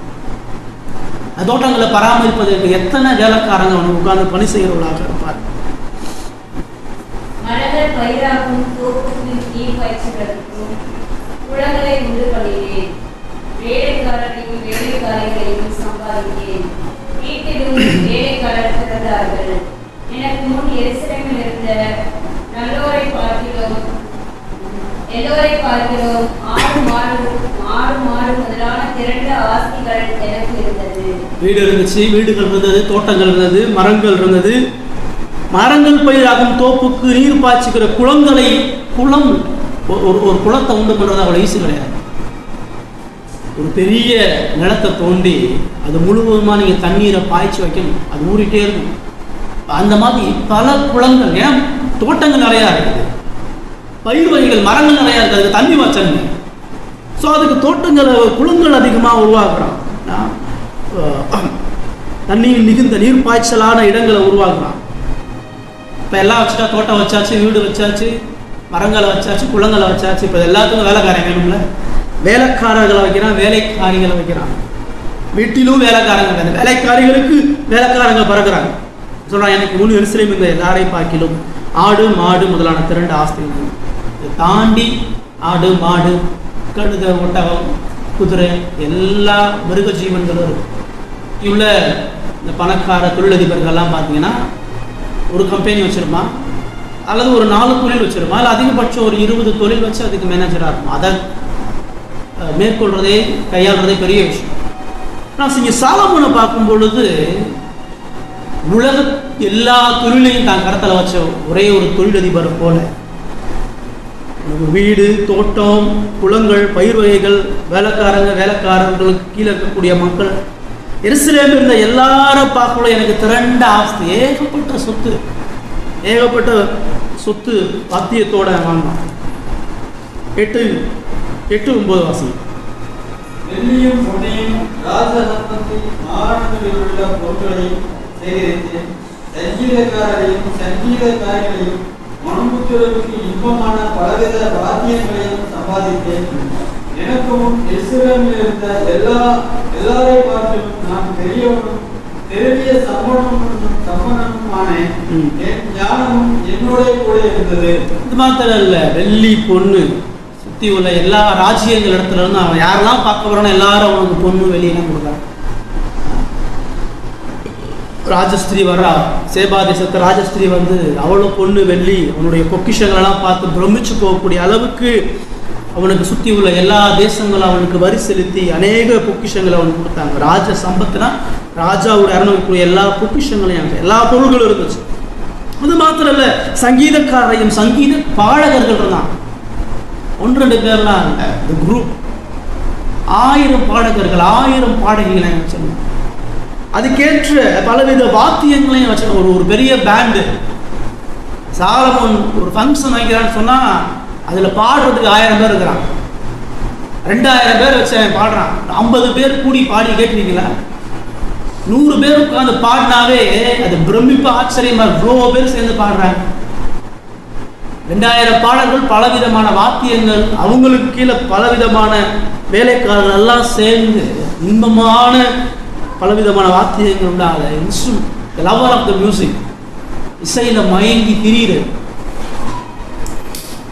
இன்னைக்கு இந்த உலகம் எதெல்லாம் தேவை நினைக்கிறதோ அது எல்லாத்தையும் பூரணமாக முழுமையாக ஃபுல்ஃபில்டாக அனுபவிச்ச ஒரு மனுஷன் சாலமோன் சொல்கிறான், எனக்கு முன் எருசலேமில் இருந்த எல்லாரும் பார்க்க நான் பெரியவன், நான் திரவிய சம்பவம், நான் என்ன மாதிரி வாழ்ந்தவன் எவனுமே இல்லை, என்ன மாதிரி அனுபவிச்சு எதுவுமே இல்லை. எல்லா சொத்து பத்துகளையும், எல்லா கீத வாக்கியங்களையும், எல்லா தோட்டங்களையும், பயிர்வைகளையும், வேலைகளையும், வீடுகளையும், சொத்துக்களை எல்லாத்துக்கும் நான் மேற்பட்டவனா முதன்மையானவனாக இருந்தேன்றதை இங்கே சொல்றான். சாலமோன் வாழ்ந்த வாழ்க்கையை பார்த்தீங்கன்னா கிட்டத்தட்ட அவன் ஏதேனை உள்ள கொண்டு வந்துட்டான். சொல்லப்போனால் ஏதேனை விட ஒரு பெரிய பிரம்மாண்டமானதில் வாழ்ந்துருக்கிறான். ஏதேனில் கூட தோட்டமும் பலவிதமான பனி மரங்கள் இருந்தது. ஆனால் இங்கே அதையும் தாண்டி பலவிதமான குளங்களும், வேலைக்காரர்களும், சங்கீதக்காரர்களும், பொக்கிஷங்கள் எல்லாம் கூடி போய் அநேக கட்டடங்கள், அரண்மனைகளும் உள்ள ஒரு மினி பரலோகத்தை உள்ள கொண்டு வந்துட்டான். முழு உலகத்தினுடைய எல்லா சந்தோஷமும் அவன் கரத்தில் ஒட்டு மொத்தமாக கற்பனையை பண்ணி பார்க்க முடியாது அவனுடைய என்ஜாய்மெண்ட். அதான் அவன் சொல்கிறான், இவ்வளோத்தையும் சம்பாதிச்சுட்டு 10வது வருஷத்தில் அவன் சொல்கிறான் அவாசையை, என் கண்கள் இச்சித்தவைகள் ஒன்றையும் நான் அவைகளுக்கு தடை பண்ணவில்லை. என் இருதயத்துக்கு ஒரு சந்தோஷத்தையும் நான் வேண்டாம் என்று விளக்கவில்லை. நான் செய்த முயற்சிகள் எல்லாம் என் மன மகிழ்ச்சி கொண்டிருந்தது. இதுவே என் பிரயாசங்கள் எல்லாவற்றையும் எனக்கு தந்தவன. நீங்கள் நான் இந்த வார்த்தை சொல்ல முடியாது. என் கண் இச்சித்ததை உன்னை நான் தடை பண்ணேன். என்ன பார்த்து ஆசைப்படணும் அதை என் டேபிள் வந்து நிற்கும். இந்த உலகத்தில் நான் எதை பார்க்கறனோ அதை என் காலடியில் வந்து நிற்கணும். ஆசைப்படுற எல்லாத்தையும் நான் அனுபவிக்கிறேன். நம்ம ஆசைப்படுறது கிடைக்கல. நீங்கள் சின்னோண்டு ஆசைப்பட்டாவே அதுக்கு நீங்கள் உங்களால் ஒரு நிலத்தை பார்த்துட்டு இருக்கிறோம், அலையிடும் நாயா பேயா ஒரு எல்லாமே லட்சக்கணக்காக சொல்லணும். 40 வருஷம் உட்கார்ந்து நம்ம காணிக்க போட்டாலும் ஒரு நிலத்தை வாங்க முடியும் போல. 40 வருஷம் நம்ம உயிரோட இருப்போமானே தெரியல. இப்போதே 40 வயசு ஆகிடுச்சு. இன்னும் 80 வயசுல போய் ஒரு நிலத்தை வாங்கி அதை இன்னைக்கு கட்டுறதுக்குள்ள 150 வருஷம் ஆகிடும். ஒரு சாதாரண ஒரு இடம், ஒரு சின்னோண்டு ஒரு 30 பேர் கூடி ஒரு சபையை கட்ட முடியாது நம்மளால. நான் சொல்கிறேன், அவன் உலகத்தில் எந்த ராஜ்யத்தில் போய் யாரை கேட்டாலும் எதை கேட்டாலும் அவனுக்கு அது அவன் என் கண்ணு ஆசைப்படுற ஒன்றை நான் விட்டே வைக்கலன்றான். எதெல்லாம் ஆசைப்படுறோன்னு எல்லாம் வந்துச்சு. அமெரிக்க அதிபர் கூட இப்படி கிடைக்காது. உலகத்தையும் ஒருத்தன் கட்டி ஆட்டாலும் இந்த அனுபவம் கிடைக்காது. சொல்கிறான், என் கண் நிச்சயத்தை நான் விட்டு வைக்கல. இருதயத்துக்கு ஒரு சந்தோஷத்தையும் என் மனசு என்னாலும் ஆசைப்படுது. எல்லாம் பொண்ணு, பொருள், பெண்ணு, பணம், என்ன சந்தோஷமோ அதை அவன் பந்தியில் இருக்கு. அந்த சாப்பாடுலாம் உட்காந்து நீங்கள் வாசிச்சிங்கன்னா ஒரு மனுஷன் ஒரு நேரத்துக்கு எவ்வளோ சாப்பிட முடியும்? காட்டுக்குள்ள பெரும்பாலான மிருகங்கள் இருக்குது. மான்ல இருந்து என்னென்னலாம் அவன் ஆசைப்படுறான்னா சகல வித படை ஒரு நேரம் ஒரு வேலைக்கு. அவன் சமயக்காரனே 2000 பேர் வச்சு சமைச்சிருக்கான். அவன் வீட்டு சமயக்காரன் அவனுடைய மந்திரிமார்கள் அவனுடைய சேனைகளோட உட்காந்து ராஜ விருந்து வாழ்வு முழுவதுமா. என் கண் இச்சித்ததை ஒன்றையும் நான் அனுபவிக்கல. இருதயத்துக்கு ஒரு சந்தோஷத்தையும் நான் வேணான்னு விளக்கல. என் முயற்சிகள் எல்லாத்துலையும் என் மனம் மகிழ்ச்சி கொடுக்குது. இதுவே என் பிரயாசம் எல்லாவற்றிற்கும் நான் பட்ட பல எல்லாத்தையும் பார்த்தேன். எல்லாத்துலேயும் சந்தோஷம் இருக்குது இல்லைன்னு சொல்கிறான். என் முயற்சிகள் எல்லாத்துலேயும் நான் மகிழ்ச்சி அடைஞ்சேன். ஆகாரமாக இருக்கலாம், இடமாக இருக்கலாம், அரண்மனையாக இருக்கலாம், 200 மனைவி 300 மறுமனையாட்டிகள் வாழ்ந்த வாழ்க்கை மகா மேன்மையான ஒரு வாழ்க்கை. ஆதாம் கூட அப்படி அனுபவிச்சிருக்குமாண்ணா படைப்பு. அவ்வளவு மேன்மையான ஒரு இடத்துல ஆண்டவர் அவனை கொண்டு வந்து வச்சார். தனக்கான ஒரு உலகத்தை உருவாக்கினான். இந்த உலகத்தை மாற்றி அவன் உருவாக்கினான். ஒரு பிரம்மாண்டமான ஒரு வாழ்க்கையை வாங்க. இப்போ இதெல்லாம் அவனுக்கு யார் கொடுத்தாங்க? இப்படி வாழ்றது பாவமா? இப்படி வாழ்றது நன்மைக்கு எதிரான ஒரு காரியமா? அப்படி இல்லை. ஆண்டவர் ஆதாமுக்கு எல்லாத்தையும் அனுபவிக்கணும். இந்த நன்மைகளுக்கு காரணம் தேவன் தான். இதை எல்லாவற்றையும் அவன் பெற்றுக்கொள்ளும்படியாக தேவன் அவனுடைய கரத்தில் கொடுத்திருக்கிறான். தேவன் இது எல்லாவற்றையும் அவனுக்கு கொடுத்து அனுபவிக்க சொன்னார். அந்த அனுபவமும் தவறு கிடையாது. பிரச்சனை என்னன்னா, இந்த அனுபவித்த எல்லாத்துலேயும் அவனுடைய இச்சையை நிறைவேற்ற பார்த்தா தான் பிரச்சனை. அவன் பெற்றுக்கொண்ட எல்லாவற்றிலும் தான் இருதயத்துக்கு சந்தோஷம் தேவைன்றதுக்காண்டி அவன் அனுபவிச்சான் பாருங்க. அங்கதான் சாலமோன் பண்ண ஒரு பெரிய பிரச்சனை. இது எல்லாத்தையும் கடவுள் அவன் கையில் கொடுத்திருக்கும் பொழுது அது எல்லாவற்றுக்கும் பொறுப்புள்ளவனா, நன்றி உணர்வு உள்ளவனா, அது எல்லாவற்றின் மத்தியிலும் கடவுளை உச்சகட்டமாக மகிமைப்படுத்தக்கூடிய ஒரு மகிமையான ஒரு வாய்ப்பை கடவுள் கொடுத்தார். சாலமோனுக்கு ஆதாமுக்கு எப்படி ஒரு மேன்மையான உலகத்தை கொடுத்து அவனுக்கு ஒரு பொறுப்பை கொடுத்தாரோ, ஆனால் ஒரு சாலமோனுக்கும் ஞானத்தையும் ஐஸ்வர்யத்தையும் கனத்தையும் கொடுத்து ஒரு ரெஸ்பான்சிபிளை கொடுக்குறார். அவர் கொடுக்கப்பட்ட எல்லாவற்றிலும் மூலமாக அவரை அன்பு கூறும்படியாக, அவர் கொடுத்த எல்லாவற்றின் மூலமாக அவரை மகிமைப்படுத்தும்படியாக அவனுடைய பணம், அவனுடைய நிலம், அவனுடைய இடம், அவனுடைய வேலைக்காரர்கள், அவனுடைய தோட்டங்கள், அவனுக்கு இருக்கக்கூடிய எல்லா பொக்கிஷங்கள் எல்லாவற்றிலும் டு குளோரிஃபை காட். என் கடவுள் யார் இந்த உலகம் பார்க்கணும். என் கடவுளுடைய இருதயம் எவ்வளவு பெருசுன்னு பார். என் கடவுள் எவ்வளவு அன்புள்ளவன் பார். என் கடவுள் எவ்வளவு விசாலமானவன் பார். என் கடவுள் எவ்வளவு ஞானம் உள்ளவன் பார். என் கடவுள் ஒரு மனிதன் கையில் ஒரு உலகத்தை கொடுக்கக்கூடிய அவரது பறந்து விரிந்த இருதயத்தை பார். அதான் சொல்லிருக்கான். இடத்துல தன்னுடைய ஞானத்தை குறித்து ஆச்சரியப்பட்ட ராஜாக்கள் இடத்துல அவன் தேவனிடத்துல கூட நிறுத்திருக்கும். இந்த ஞானம் என்னுடையது இல்லப்பா, இந்த ஞானத்தை படைத்த ஞானாதி ஞானம் உள்ள ஒரு கடவுள் இருக்கிறார். ஏன் கடவுள் இவ்வளவு பெரிய ஞானம் உள்ளவராக இருக்கிறார். இந்த சொத்துக்களும் இந்த தோட்டங்களும் தேவனுக்குரியவர்கள். தேவன் பாவியாகிய மோசமான என்னுடைய வாழ்க்கையில இவ்வளவு மகிமையை பெற்றுக்கொள்ளும்படியாக இருக்கிறார். அவர் என் மேல கொண்டிருக்கிற அன்பு அதிகமா, அவர் என் மேல நேசிச்சதுனால இவ்வளவு ஐஸ்வர்யங்களை அனுபவிக்கும்படியாக எனக்கு கொடுத்தார். அவர் எல்லாவற்றிற்கும் காரணம். யோபுவுக்கு சாலமோனுக்கு இருக்கக்கூடிய வித்தியாசம் தான். யோபு இதுல பாதி வாழ்ந்தான். 6000 ஒட்டகம், 3000 ஒட்டகம், 6000 ஏறு மாடு, 10,000 ஆடுகள், எல்லா பெரிய பணக்கார யோபு. அவனுக்கு வேலைக்காரங்க இருந்தாங்க. ஆனால் அது எல்லாவற்றிலும் அதில் எதையுமே அவன் வச்சுக்கல, அதில் எதையுமே அவனுடைய இருதயம் அனுபவிக்கல. அதை எல்லாத்தையும் ஏழைகளுக்கும் விதவைகளுக்கும் அதை எல்லாத்திலையும் தேவனை பிரதிபலிப்பதற்கு யோபு பயன்படுத்தலாம். இந்த பொருள் இல்லைப்பா, இந்த பொருளை கொடுத்த கடவுள் தான்ப்பா முக்கியம், இந்த கடவுள் இருக்கிறதுனால தான்ப்பா இந்த பொருட்கள் தான் எல்லாம் பறி போனாலும் அதெல்லாம் போகும் நம்ம முன்னாடி அறிஞ்சிருக்கலாம்.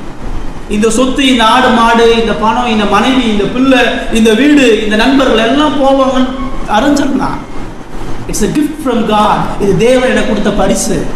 அந்த பரிசு அவர் கொடுத்தாரு, அந்த பரிசு அவர் எடுத்துக்கிட்டார். தேங்க்யூ. அவர் கொடுத்தாரு, அவர் எடுத்தாரு, நன்றி. ஏன்னா நான் அவரிடத்துல அன்பு வருவேன், ஏன்னா அவருடைய மகிமைக்காக அதை பெற்றுக்கொண்டேன்றதை யோபு அறிந்தான். ஆனால் சாலமோன் வீழ்ந்து போனான். சாலமோன் பெருமை அடைஞ்சான், கர்வம் அடைஞ்சான். எனக்கானதுன்னு பார்த்தான். என் இச்சையை நிறைவேற்றுவதற்கு இந்த கேடு நினைச்சான், என் ஆசை நிறைவேற்றுவதற்கு இந்த வேலைக்காரன் நினைச்சான், எனக்கு பணி செய்யக்கூடிய அடிமைகள் நினைச்சான், என்னுடைய ராஜ்யத்தினுடைய சொத்து என்னுடையது நம்ம நினைச்சான். தேவன் அவனுடைய இருதயத்தை வெறுமையிலையும் கண்ணீரிலையும் இக்கட்டிலையும் அவனை கொண்டு வந்து நிறுத்தினார். தேவன் நமக்கு படைப்புகள் இருக்கக்கூடிய எந்த நன்மைகளையும் நம்முடைய சுயத்துக்காக படைக்கல. நாம் படைப்புகளை அனுபவிக்கும்படியாக படைக்கப்படலை, நாம் நம்மை பிரியப்படுத்தும்படியாக படைக்கப்படலை, நம்முடைய இருதயத்துக்கு கழிவும்படியாக நம்ம படைக்கப்படலை, இருதயம் ஆசைப்படுறதை நிறைவு செய்வதற்காக நாம் படைக்கப்படலை. நான் தேவனுக்காக, தேவனை பிரியப்படுத்தும்படியாக படைக்கப்பட்டிருக்கிறேன். தேவனை மகிமைப்படுத்துவதற்காக தேவன் அவனுக்கு இப்படிப்பட்ட எல்லா நன்மைகளையும் கொடுத்த கடவுள் தனது கரத்திலிருந்து ஒவ்வொரு மனிதனுக்கு நன்மையை கொடுக்கும் பொழுது அவனை முதலாளியாக ஆக்கிறார், அவனை பொறுப்பாளியாக ஆக்கிறார்.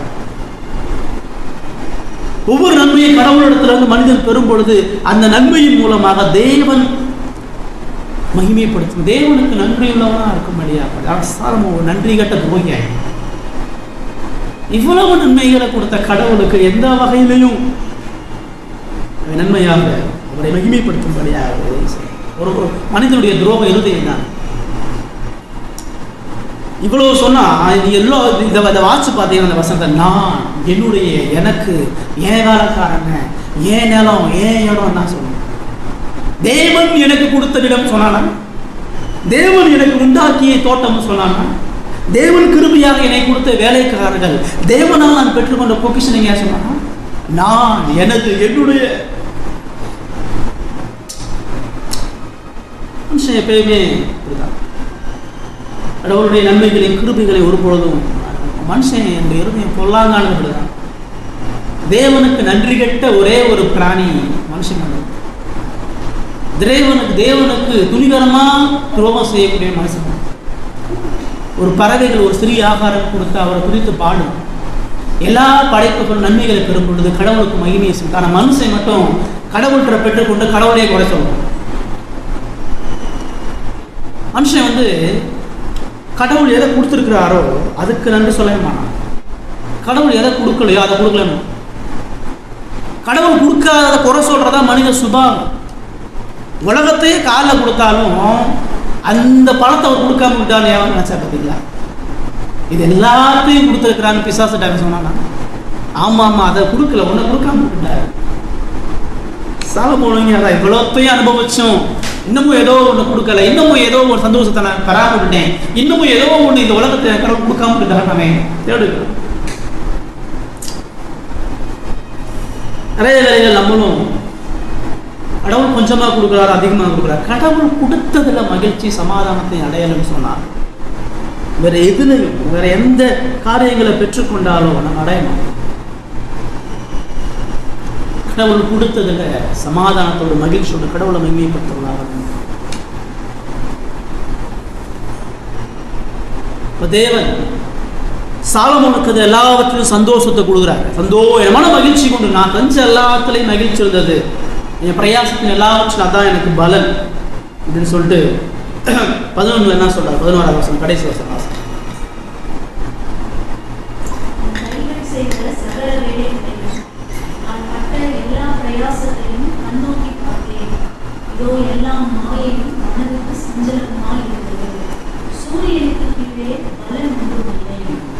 எல்லாத்தையும் அனுபவிச்சு எல்லாம் சந்தோஷமா தான் இருந்துச்சு. எல்லாத்துலையும் எனக்கு மகிழ்ச்சி இருந்தது. ஆனால் இறுதியில் நான் விட்டு பார்க்கும் பொழுது நான் அனுபவிச்ச, நான் பிரயாசப்பட்ட எல்லாமே எனக்கு மாயையும் என் மனத்திற்கு சஞ்சலமாக இருந்துச்சு. அது எதுலேயும் மகிழ்ச்சி இல்லை. அதில் எல்லாத்துலேயும் மகிழ்ச்சியை தேடி தேடி ஓடி இறுதியில் நான் வெறுமை இக்கட்டுகளையும் கொண்டு தான் வந்து நின்றேன். அதை சொல்லி முடிக்கிறேன். கடவுள் சாலமோனுக்கு இது எல்லாத்தையும் கொடுத்து இதெல்லாம் உன்னை காப்பாற்றது நீ இன்னிடத்துல வாழ்ந்தார். இந்த உலகத்தினுடைய நன்மைகள் மூலமா சாலமோனுக்கு அவர் வெறுமையை கொடுத்து அவனுடைய சந்தோஷம் தனக்குள்ளாக இருக்கிறதுங்கிற ஒரு பெரிய அழைப்பை கொடுக்கிறார். கடவுள் நம்முடைய வாழக்கூடிய இந்த உலகத்துல இந்த உலக பொருட்கள் மூலமா இந்த உலகத்துல இருந்து கடவுள் நமக்கு சந்தோஷத்தை கொடுக்கும் பொழுது நம்ம ஜாக்கிரதையா இருக்கும். இந்த உலகம் என்னை சந்தோஷப்படுத்துன்னு சொல்லும் பொழுது என் இருதயத்தை குறித்து நான் ரொம்ப கேர்ஃபுல்லா இருக்கும். கடவுள் கொடுக்காம இருந்தா கூட கடவுளுடைய கிருபையை நான் சார்ந்திருக்க வாய்ப்பு இல்லை. ஆனால் கடவுள் கொடுக்கறதுல நான் சந்தோஷம் அனுபவிச்சேன்னு சொன்னா கடவுளை கைவிட்டு போறதுக்கு தான் அதிக வாய்ப்பு. அதனாலதான் ஏன் சொன்னார், ஐஸ்வர்யவான்கள் தேவனுடைய ராஜ்யத்தில் பிரவேசிப்பது அரிது. பணம் வந்துருச்சு, குரல் வந்துருச்சுன்னு சொன்னா மனுஷன் அவன் மேட்டிமை கொண்டு அவன் கடவுளை மறுதளிக்கக்கூடிய எல்லா சூழ்நிலைகளும் பெறாம இருக்கிற வரைக்கும் சந்தோஷமா நினைக்கிறேன். நம்ம வெறுமையா இருக்கிற வரைக்கும் தான் அவருடைய கிருபையினுடைய மகத்துவத்தை அதிகமாக பற்றிக்கொள்வோம். நம்ம இருதயம் ஃபுல்லாகிடுச்சுன்னா கடவுள் தூசிச்சிருக்கோம், கடவுள் விட்டு போயிடும். அதனால ஆண்டவர் நமக்கு வெறுமையை கொடுத்து எப்பயுமே நன்றி சொல்லுவோம். தேவன் நம்ம கொடுக்காம தடை செய்திருக்கிற நன்மைகளுக்காக அவரை நாம் நன்றி செலுத்த கடமைப்பட்டோம். ஏன்னா அந்த நன்மைகள் நம்மை வஞ்சிக்காதபடி கடவுள் தடை செய்து கொண்டிருக்கிறார். அந்த நன்மையெல்லாம் கொடுக்காதனால தான் நம்ம இன்னைக்கு அவருடைய சமூகத்தை நிற்கிறோம். அந்த நன்மை இல்லாதனால தான் ஆண்டவரையே வாழ்க்கை விரும்புகிற ஒரு காரியத்தை நம்ம கடவுளுடைய சமூகத்தில் நாம் இருக்கோம். ஸோ எங்கே மகிழ்ச்சியை தேடி ஓடும் சாலமோன் இவ்வளவு இடங்கள்ல மகிழ்ச்சியை தேடி எல்லாத்தையும் அனுபவிச்சு இறுதியா அவை இக்கட்டுகளையும் துன்பங்களையும் ஓடுனான்றதை பார்க்கணும். கடவுள் நம்ம கொடுத்துருக்கக்கூடிய எல்லாத்துக்கும் நம்ம கணக்கு கொடுக்கணும். சாலமோன் அதை உணரலை. அவன் கொடுத்தது எல்லாத்துக்கும் அவன் கணக்கு கொடுக்கணுன்ற பொறுப்பை உணராம கடவுளுக்காக சாலமோன் தேவ மகிமையில தான் சந்தோஷம் இருக்குன்றதை அறிஞ்சிருந்தானா? கடவுளுடைய பிரசன்னத்திலேயே கடவுளுடைய வார்த்தையில் தான் என் இருதயத்தினுடைய திருப்தியுள்ள நிலைமை இருக்குன்றதை அவன் அறிந்திருந்தான்னு சொன்னா இந்த உலகத்துல போய் அவன் மகிழ்ச்சியை தெரிவிக்க மாட்டான். அவனுடைய பொருட்களையும் பொக்கிஷங்களையும் அவன் வச்சிருக்கக்கூடிய ஐஸ்வர்யத்திலையும் ஒரு இடத்துலையும் அவன் மகிழ்ச்சியை தேடி இருக்கிற மாட்டான். கடவுளுடைய மகிமையை தேடுறவன் இந்த உலகத்தில் அடைய விரும்ப மாட்டான், இழக்க விரும்புவான். நல்லா கவனிங்க, கடவுளுக்குள்ள மகிழ்ச்சியை தேடுகிறவன் இந்த உலகத்தில் அடைய விரும்ப மாட்டான், இழக்க விரும்புவான். மேலும் பல இடங்கள் சொல்ல சாலமோன் இடத்துல மோசையை வச்சு பாருங்க. மோசே சாலமோனை போல எகிப்திய சாம்ராஜ்யத்தினுடைய ஒரு இளவரசன் அமைக்க. மோசே வாழ்ந்த காலகட்டத்தில் எகிப்து உலகத்தினுடைய மணிமகுடம். எகிப்து ஞானத்தினாலையும் பொக்கிஷங்கள்னாலையும் ரதங்கள்னாலையும் பலமிக்க ஒரு நாடு. அந்த பார்வோனுடைய வீட்டில் பார்வோனின் குமாரத்தியாக மோசே வளர்ந்து வர்றான். பார்வோன் செத்தன அடுத்த ராஜா வேணும். எகிப்துடைய எல்லா சாஸ்திரங்களும் அவனுக்கு தெரிந்திருந்தது. பலம் உள்ளவன், அழகுள்ளவன். ஆனா அந்த மோசையை குறித்து எபிரேயர் 11ஆம் அதிகாரம் ஒரு விஷயத்தை சொல்லுது. எபிரேயர் 11:25 வாசம். நான் பெரியவனான போது பார்வோனுடைய குமாரத்தியின் மகன் எனப்படுவதை எடுத்து அநித்தியமான பாவ தோஷங்கள் அனுபவிப்பதை பார்க்கிறோம். தேவனுடைய ஜனங்களோடு துன்பத்தை அனுபவிப்பதை தெரிந்து கொண்டு இனி வரும் மரணமேல் நோக்கமாய் இருந்து எகிப்தில் உள்ள பொக்கிஷங்களிலும் கிறிஸ்துவின் நித்தம் வரும் முந்தைய அதிக பாக்கியம் என்று மோசேயுடைய வாக்கு சொல்லுது. மோசே பெரியவனாய் பார்வோனுடைய குமாரத்தின் மகன் எனப்படுவதை வெறுத்து அநித்தியமான பாவ சந்தோஷங்களை அனுபவிப்பதை பார்க்கணும். என்ன அந்த ராஜ சாம்ராஜ்யக்கூடிய எகிப்தினுடைய எல்லா சாலமோன் பெற்ற எல்லாம் சாலமோன் அனுபவிச்ச எல்லா சந்தோஷம் மோசே கையில் இருக்குது. ரொம்ப திருப்தியா வாழ்ந்திருக்கலாம். ஆனா வசனம் சொல்லுது இந்த பாவ சந்தோஷங்களை அனுபவித்து விட தேவனுடைய ஜனங்களுடைய துன்பத்தை அனுபவிப்பதை தெரிஞ்சு. இஸ்ரவேல் மக்கள் அடிமையா இருக்கான். அந்த அடிமைக்கு ஆதரவாக காப்பாற்ற பார்க்கலாம். அந்த அடிமையை காப்பாற்ற போனோம்னு சொன்னா அவன் பார்வனாலும் சங்கரிக்கப்படுவான், பார்வனாலையும் உபத்திரவத்தை அனுபவிக்கணும். அது இஸ்ரவேல் ஜனங்களும் அவனை நிராகரிக்கிறவர்களாக இருக்கான். 2 சாய்ஸ் அவனுக்கு இருக்கு. ஒன்று தான் இருதயத்தை மகிழ்ச்சியாக்கி எந்த கவலையும் இல்லாமல் இளவரசனா ஜாலியாக வாழ்ந்துருப்பார். இன்னொன்று இஸ்ரவேலை மீட்கணும், இஸ்ரவேலுக்காக கடவுளுடைய அழைப்பை நிறைவேற்றணும், கடவுளுடைய மீட்புக்காக போகணும்னு சொன்னா இந்த அடிமைகளோட பயணம்.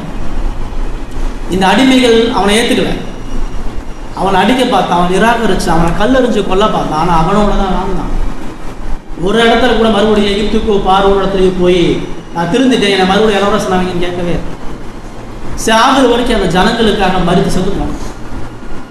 கடவுள் ஒரு உபத்திரவங்களோட வழிநடத்தின பொழுதும் பாவ சந்தோஷத்தை வெறுத்தான். இந்த உலகத்தினுடைய மேன்மைகளெல்லாம் வெறுத்து தேவனுக்காக, தேவ மகிமைக்காக எல்லாவற்றையும் இழப்பதற்கு மோசே தயாரான. ஒரு 2 எக்ஸாம்பிளோட நம்ம முடிக்கிறோம். புதிய ஏற்பாட்டில் ஒரு ஏழையான ஒரு விதவையை பார்க்கலாம். 12ஆம் அதிகாரத்தில் கடைசியில் ஆண்டவர் தேவாலயத்தில் இருக்கிறார். அங்கே அநேக தேவாலயத்தில் காணிக்க போகிறாங்க. ஐஸ்வர்யமானவர்களும் அதிகமாக காணிக்க போகிறாங்க. சீசர்கள் எல்லாரும் பார்க்குறாங்க, ரொம்ப அதிகமாக ஐஸ்வர்யவான்கள்லாம் அதிகமாக போட்டதை முடிஞ்சு பிரமிச்சா பார்க்குறாங்க. இப்போ ஒரு ஏழை விதவை வர்றா. அந்த ஏழை விதவைக்கு 2 காசு தான் இருந்துச்சு. அது அவருடைய ஜீவனத்துக்கு ஏதுவான காசு. அந்த 2 காசையும் காணிக்கை பட்டியல் அவள் போகிறாள். ஏன் போட்டாங்க? அவளை போட தூண்டியது எது? அவள் ஒரு காசை வச்சிருந்து ஒரு காசை போட்டிருந்துருக்கலாம். ஒரு காசை போட்டு இன்னொரு காசை போட்டால் ஆண்டவர் அவளை பாவம் செஞ்சவளா சொல்லவே மாட்டாங்க. அவள் ஒரு காசை போட்டு அவள் காசை போடாமல் போனாலும் அவள் கடவுளுக்கு நல்லவன். 2 காசை ஏன் போட்டான்னு சொன்னான். அந்த 2 காசுல அது அற்பமாக சொப்பமாக இருந்தாலும் அது தேவன் தன்னுடைய கரத்தில் கொடுத்துருக்கிறான். நான் என்னுடைய இக்கட்டுகளில் என்னுடைய துன்பங்களை தேவன் கண்டு என்னிடத்துல நன்மைகளையும் கிருபைகளையும் அவர் காண்பிக்கானதை உணர்ந்தார். அந்த 2 காசுல தேவன் மகிமையாக பார்க்குறான். அந்த 2 காசு மூலமா கடவுள் எவ்வளவு அன்பு இறக்கம் உள்ளவராக இருக்கிறார். இந்த சமுதாயத்தில் இவ்வளவு உபத்திரவங்களையும் கண்ணீர்களையும் கண்டு நான் தனிமையில வேதனைப்பட்டு இருக்கிறேன். ஆனால் தேவன் எனக்கான பிரயாசத்தினுடைய பலனை கையில் கொடுத்துருக்கார். சந்தோஷம் இந்த காசு இல்லை, இதை கொடுத்த கடவுள் இருக்குது. இந்த காசு எனக்கு வேணாம், இந்த கடவுள் தான் வேணும்னு சொல்லி அந்த 2 காசையும் போய் ஆலயத்தில் போட்டுட்டு கடவுளுக்குள்ள மகிழ்ச்சி அவர் நடந்துவார். அவர் இருதயம் கடவுளுடைய அன்புகளால் பூரிக்க, கடவுளுக்காக இழந்துட்டு சமாதானத்தோட போவார். ஏசு அதை கவனிக்கிறார். ஏசு அதை கண்டுக்கான ஏசு கூப்பிட்டு சொல்றாரு, தேவாலயத்தில் போட்ட எல்லாரையும் ரொம்ப அதிகமாக போட்டார். ஏன்னா அவர் போட்டது காணிக்கல, அவர் போட்டது அவர் இருதயம். உயிரை இழந்திருக்கார். அன்னைக்கு சாப்பாடு அதான் அவளுக்கு. அன்னைக்கு அந்த வேலைக்கான உணவு வந்து அந்த 2 காசு தான். அதை தூக்கி கடவுளை போட்டார். எனக்கு இந்த மாம்ச காரியங்கள், உலக காரியங்கள் உள்ள எனக்கு தேவன் போதும். தேவன் எனக்கு சமாதானத்தை மகிழ்ச்சி இருந்தது. தேவன் கொடுக்குறதுல என் மகிழ்ச்சி இல்லைன்றத அந்த ஏழை விதவை இழந்தார். இது எல்லாத்துக்கும் உள்ள ஒரு உன்னதமான ஒரு எக்ஸாம்பிள் இயேசு கிறிஸ்து. இயேசுவை நீங்கள் சாலமோனை இயேசுவை முத்து பாருங்க. இயேசு சாலமோனை போல வாழ முடியாதா? இயேசு ராஜ அரண்மனையில் பிறந்திருக்கலாம், பாவமே கிடையாது. சாலமோனை விட இயேசு பல மடங்கு இந்த பூமியில் அனுபவிச்சுட்டு போயிருந்திருக்கலாம். யாரும் எந்த கேள்வியும் கேட்க முடியாது. அவர் ஒருத்தருக்கு தான் இவனை விட எல்லா அதிகாரத்தையும் அனுபவிக்கக்கூடிய முழு உரிமையும். இந்த உலகத்தினுடைய எல்லா சந்தோஷத்தையும் இயேசு அனுபவிச்சு கூட சிலுவையில் மறிக்கலாம். ஆனால் இயேசு அதை ஏன் செய்யலை? இயேசு அப்படியே எதிர்ப்பதமாக வாழ்ந்தார். இயேசுடைய வாழ்க்கையை உத்து நம்ம கவனிக்கும் பொழுது ஒரே சாலமோனை போல வாழ்னா முதல் நமக்காண்டி நம்ம ஒரு சரியான முன் மாதிரியில் ஒரு வாழ்க்கையை பின்பற்றும்படியா இயேசு வாழ்ந்த. சாலமோன் பல வீடுகளை கட்டி வாழ்ந்தாங்க. இயேசு வனாந்தரம். இயேசு சொல்றாரு, நரிகளுக்கு குழிகளும் ஆகாயத்து பறவைகளுக்கும் கூடுகள் உண்டு, மனுஷகுமாரனுக்கு ஒரு தலை சாய்க்க இடம். இப்போ நரிக்கு கூட ஒரு குழி இருக்குப்பா, ஒரு குருவிக்கு கூட கூட இருக்கு. எனக்கு தூங்கவே இடம் தலை சாய்க்கிறதுக்கு. ஒரு ஏழை வீட்டில் பிறந்தாங்க. ஒரு ஏழ்மையான வறுமையான ஒரு கஷ்டத்தை தான் இயேசு வாழ்ந்தார். இறுதி வரை ஏழ்மையான அவர் சொத்தே கிடையாது. சாகும்பொழுது என்ன சொத்து வச்சுருந்தார்? அவர் போட்டிருந்த உடையும் காலனியை தவிர வேறு எந்த சொத்து அவர் கிடையாது. வந்தவன் போன வீட்டிலலாம் தங்கினார். வந்தவன் போன வீட்டில் உட்காந்து உணவு இருந்தார். சாலமோன் பல அடிமைகளை வச்சுருந்தான். ஆனால் இயேசு அதிகாரியாக அவர் அடிமையாக இருந்தார். அவர் பாவிகளான மோசமான சீசருடைய காலங்களை போட்டு கழுவினார். துரோகியான யூதாஸ் காலையும் போட்டு கழுவினார். ஒரு மனுஷன் எதெல்லாம் இழக்கக்கூடாதோ அதெல்லாம் இயேசு இழந்தார். இயேசு உலகத்தினுடைய ஒரு நன்மை கூட அனுபவிக்கலாம். ஆனால் நம்ம போல பாவ சரீரம் தான் இருந்துச்சு. நம்ம போல இந்த சாலமோனுடைய மாம்சம் எப்படி அவனை பாவத்துக்கு தூண்டுச்சோ, இயேசுவினுடைய சரீரம் சோதனைக்கு நேராக தூண்டுச்சு. ஒரு நல்ல சாப்பாடு, ஒரு நல்ல உடை, ஒரு நல்ல வீடு, ஒரு நல்ல உறவு, இது எல்லாத்தையும் இயேசுனுடைய இருதயமும் அவருடைய சரீரமும் வாஞ்சித்து தெரியுமா? ஒரு இடத்துல கூட அவர் அனுபவிக்கவே இல்லை. இந்த உலகத்தினுடைய ஒரு நன்மையை கூட யார்ட்டையும் பெறலை, எங்கேயும் அவர் அனுபவிக்கலை. அதற்கான எந்த பிரயாசமும் அவர் பண்ணலை. பிசாசு சோதிக்கிறான். என்ன 40 நாள் சாப்பிடாம ஏன் இருக்கிறீங்க? இவ்வளோ பசியில் எதுக்கு செத்து போயிட்டு இருக்கீங்க? கல்லப்பம் வாங்கி சாப்பிடுங்க, சாப்பாடை விட்டுறாதீங்க. இயேசுதா வாழ்க்கையில இறுதி வர எந்த நன்மைகளை, எந்த சுகபோகங்களை, எந்த பாவ சந்தோஷங்களை அனுபவிக்காம எல்லாத்தையும் இழந்தார். ஒரு மனிதன் நியாயமா இழக்கக்கூட எல்லாத்தையும் இழந்தார். மனுஷன் எதை வேணாலும் நினைப்பான், ஆனால் இந்த மானத்தை இழக்க மாட்டான். இயேசு உங்களுக்காண்டி எனக்கு வேண்டி தான் மானத்தை இருந்தார். சிலுவையில கேவலமா தூங்கினார். அவருடைய சரீரம் நிர்மாணமாக்கப்பட்டது. ஒரு வாலிபன் இயேசுடைய இழப்பனை ஒத்து கவனிச்சிங்கன்னு சொன்னா இருதயம் நொறுங்குப்படாம போகும். இந்த உலகத்துல நான் எவ்வளோ நன்மைகளை அனுபவிக்கிறேன், இந்த உலகத்துல எவ்வளோ சந்தோஷங்கள் நான் அனுபவிக்க வைக்கிறார். ஆனா தேவகுமாரன் இந்த உலகத்துல படக்கும் பொழுது சத்திரத்துல வைக்கிறார், மாட்டு கொட்டைகள்ல வைக்கிறார், பசியிலை சஞ்சலத்திலே வைக்கிறார், அடிகளுக்கு வைக்கிறார், காரி துப்புகளுக்கு வைக்கிறார், மனுஷனால புறக்கணிக்கப்பட்டதுக்கு வைக்கிறார். அவர் துக்கம் நிறைந்தவரா, பாடு நிறைந்தவரா, இந்த உலகத்துல நரகத்தை அனுபவிச்சு செத்து போனார். நரகத்தில் ஒரு மனுஷன் படக்கூடிய அவ்வளவு வேதனையும் இந்த பூமியில் அவர் வாழ்ந்து பட்டு அவர் இழந்து மறிக்கிறார். நீங்களும் நானும் நித்திய மகிழ்ச்சி அடையும்படியாக அவர் தம்மையே, தமது ஜீவனையே பலியாக கொடுக்கிறார். சாலமோன் அந்த மாம்சத்து பிரகாரம் சந்தோஷத்தை தேடி அதை அடைய முடியாம வீழ்ந்து போறான். ஆனா உங்களுக்கு எனக்கும் கிறிஸ்து அந்த சந்தோஷத்தை கொடுத்துட்டு போயிருக்கார். சாலமோன் தன் இருதயத்துக்கான மகிழ்ச்சி எங்கன்னு தெரியாம எல்லா மாயையும் கையை வச்சுட்டு போயிட்டான். ஆனா இயேசு என்னிடத்தில் வருகிறவனுக்கு நித்திய ஜீவன், என்னிடத்துல உங்களுக்கு சமாதானம் சந்தோஷம் உண்டு என்று அவர் சொல்கிறார். சாலமோன் கேள்வி கேட்டான், பதில் தெரியல. இயேசு நான் தான் பதில்றார். இருதயத்தை மகிழ்ச்சி சந்தோஷம் கொண்டு வரக்கூடிய ஒரே ஒரு நபர் நான் தான் இயேசு சொல்றார். மெய்யான மகிழ்ச்சி என்பது இயேசுவோடு இருக்கிறதும் இயேசுவுக்காக இழக்கிறதை தவிர வேற எந்த மகிழ்ச்சி நமக்கு இல்லை. இயேசுவோடு இணைந்திருக்கும் பொழுது எந்த சூழ்நிலை, எந்த இடமும் நம்முடைய மகிழ்ச்சியை ஒரு பொழுதும் எடுத்து போடாததால் கிறிஸ்துவுக்காக இழக்கிறதுல மகிழ்ச்சியை போல வேற எதுவுமே இல்லை. இயேசு தன்னிழந்தார். இயேசுனுடைய சீசர்கள் இதே தான். பவுல் சொல்றார், வாங்குறதை பார்க்கலும் கொடுக்கிறதே அதிக பாக்கியம் என்று கிறிஸ்து நம்ம கற்பித்தது போல எல்லாவற்றையும் அவருக்காக நஷ்டம் என்று விட்டேன். எல்லாத்தையும் குப்பை, எதை இழக்கிறதுக்கு நான் தயாரா இருக்கேன். சாவு எனக்கு ஆதாயம், செத்தாக நல்லது இயேசுவுக்காக இருக்கு. அப்படி இப்படி நம்ம வாழ்க்கை இருக்குதா? ஏன் நம்முடைய வாழ்க்கை அப்படின்னா, ஏன் நம்ம மகிழ்ச்சி இல்லைன்னா நம்முடைய மகிழ்ச்சியை பல இந்த உலகத்தினுடைய அசிங்கங்களை தேடிட்டு இருக்கோம். பலதரப்பட்ட மாம்ச இச்சைகளை, சிற்றின்பங்களை தேடி ஓடுறோம், பலதரப்பட்ட மக்களை தேடி ஓடுறோம். ஆனால் இயேசுவினுடைய சமூகத்தில் உட்காரல. இயேசுவினுடைய முக தரிசனத்தையும் அவருடைய உறவிலும் நாம் பலப்படும் பொழுது, அவருடைய சிலுவை மரணம் நம்ம கொடுத்திருக்கக்கூடிய இந்த மேன்மையான ஆசீர்வாதங்களை பெறும் பொழுது நம்முடைய வாழ்க்கையில மகிழ்ச்சியும் சமாதானம். ஆண்டவர் லூக்கா 15ஆம் அதிகாரத்தில் கெட்ட குமாரனுடைய உண்மையை சொல்றார். சாலமோனை மனதில் வச்சுதான் சொல்லியிருப்பாரு. தகப்பன் வீட்டில இருந்து சொத்தை பறி எடுத்துட்டு போய் இஷ்டத்துக்கு வாழ்றான், மனம் போன பார்க்கிற வாழ்றான், பணத்தெல்லாம் செலவழிக்கிறான். இறுதியில ஐயோ பன்றி தன்னுடைய வீட்டுல வந்து என்ன பண்ணன்னு தெரியலன்னு யோசிக்கிறான். இதேதான் சாலமோன். கடவுளுடைய கருத்துல எல்லா நன்மையும் பெற்று என்ன பண்ணு தெரியாம முடிச்சிட்டு இருக்கான். சாலமோன் பதில் தெரியாம வீழ்ந்து போனா அந்த கெட்ட குமாரனுக்கு ஆண்டவர் பதில் சொல்றாரு, எந்திரிச்சு தகப்பன் வீட்டுக்கு ஓடு. வீழ்ந்து போயிட்ட, இழந்து போயிட்டு தெரிஞ்சிருச்சு, இந்த உலகம் உனக்கு மகிழ்ச்சியை கொடுக்கல, நீ வெறுமை ஆயிட்ட, நீ பன்றி தின்னுற தவுட்டில் வந்து அழுதுட்டு இருக்கிற, உனக்கு சமாதான மகிழ்ச்சி தகப்பன் வீட்டுக்கு ஓடுறது மட்டும்தான். உங்க அப்பா வீட்டுக்கு போறத தவிர வேற எவனும் உன்னை சீண்ட மாட்டான், ஒரு எவனும் உன்னை பாதுகாக்க மாட்டான், எவனும் உன்னை நேசிக்க மாட்டான். உன்னை நேசிச்சு உனக்கு மறுவாழ்வு கொடுக்கணும்னா உடைய இடம் உங்க அப்பாட்ட தான். அதை உணர்ந்து போறான். அவங்க அப்பா கையை விரிச்சு காத்துட்டு இருக்காங்க. அவங்க அப்பா வந்து உன்னை கட்டி அணைச்சி அவன் ஆடைகளை மாற்றி அவனுக்கு ஆகாரத்தை கொடுத்து, தகப்பன் இல்லாம அவன் எதை அனுபவிச்சானோ தகப்பன் வீட்டில் அனுபவிக்கிறான். அவனுக்கு மறுபடியும் பொண்ணு ஆடைகள் உடுத்தப்படுகிறது, கனப்படுத்தப்படுகிறான், அங்க மேல தலை வாத்தியங்கள் கேட்கப்படுகிறது, எல்லாம் சந்தோஷத்தை அனுபவிக்கிறான். ஏன்? தகப்பன் கூட இருக்கிறான். இந்த உலகத்தினுடைய சாதனை அனுபவிச்ச சந்தோஷங்கள் பாவம் கிடையாது. ஆனா அந்த சந்தோஷங்கள்ல தேவனை, தேவ அன்பை, தேவ மகிமையை அவன் வைத்து அதை அனுபவிக்கும் பொழுது அது மகிழ்ச்சியாக, மகிமையாக எண்ணப்படும்.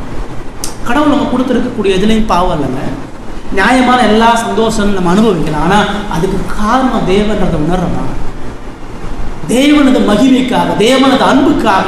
இது எல்லாவற்றிலும் கடவுள் என்னை எவ்வளவு செய்கிறார், கடவுள் எவ்வளவு அன்பு கூறுகிறார், கடவுளுடைய இரக்கமும் தயாளமும் அவருடைய ரட்சிப்பும் அவருடைய சிலுவை மரணமும் எவ்வளவு உயர்வாக இருக்குது என்பதை உத்து பார்க்கும் பொழுது நம்முடைய வாழ்க்கையில் எப்படிப்பட்ட மகிழ்ச்சியும் மேன்மைகளையும் பெற்றுக் கொள்ள வேண்டும். தேவன் இந்த வார்த்தையை நமக்கு ஆசீர்வதிப்பாராக. திருவிழா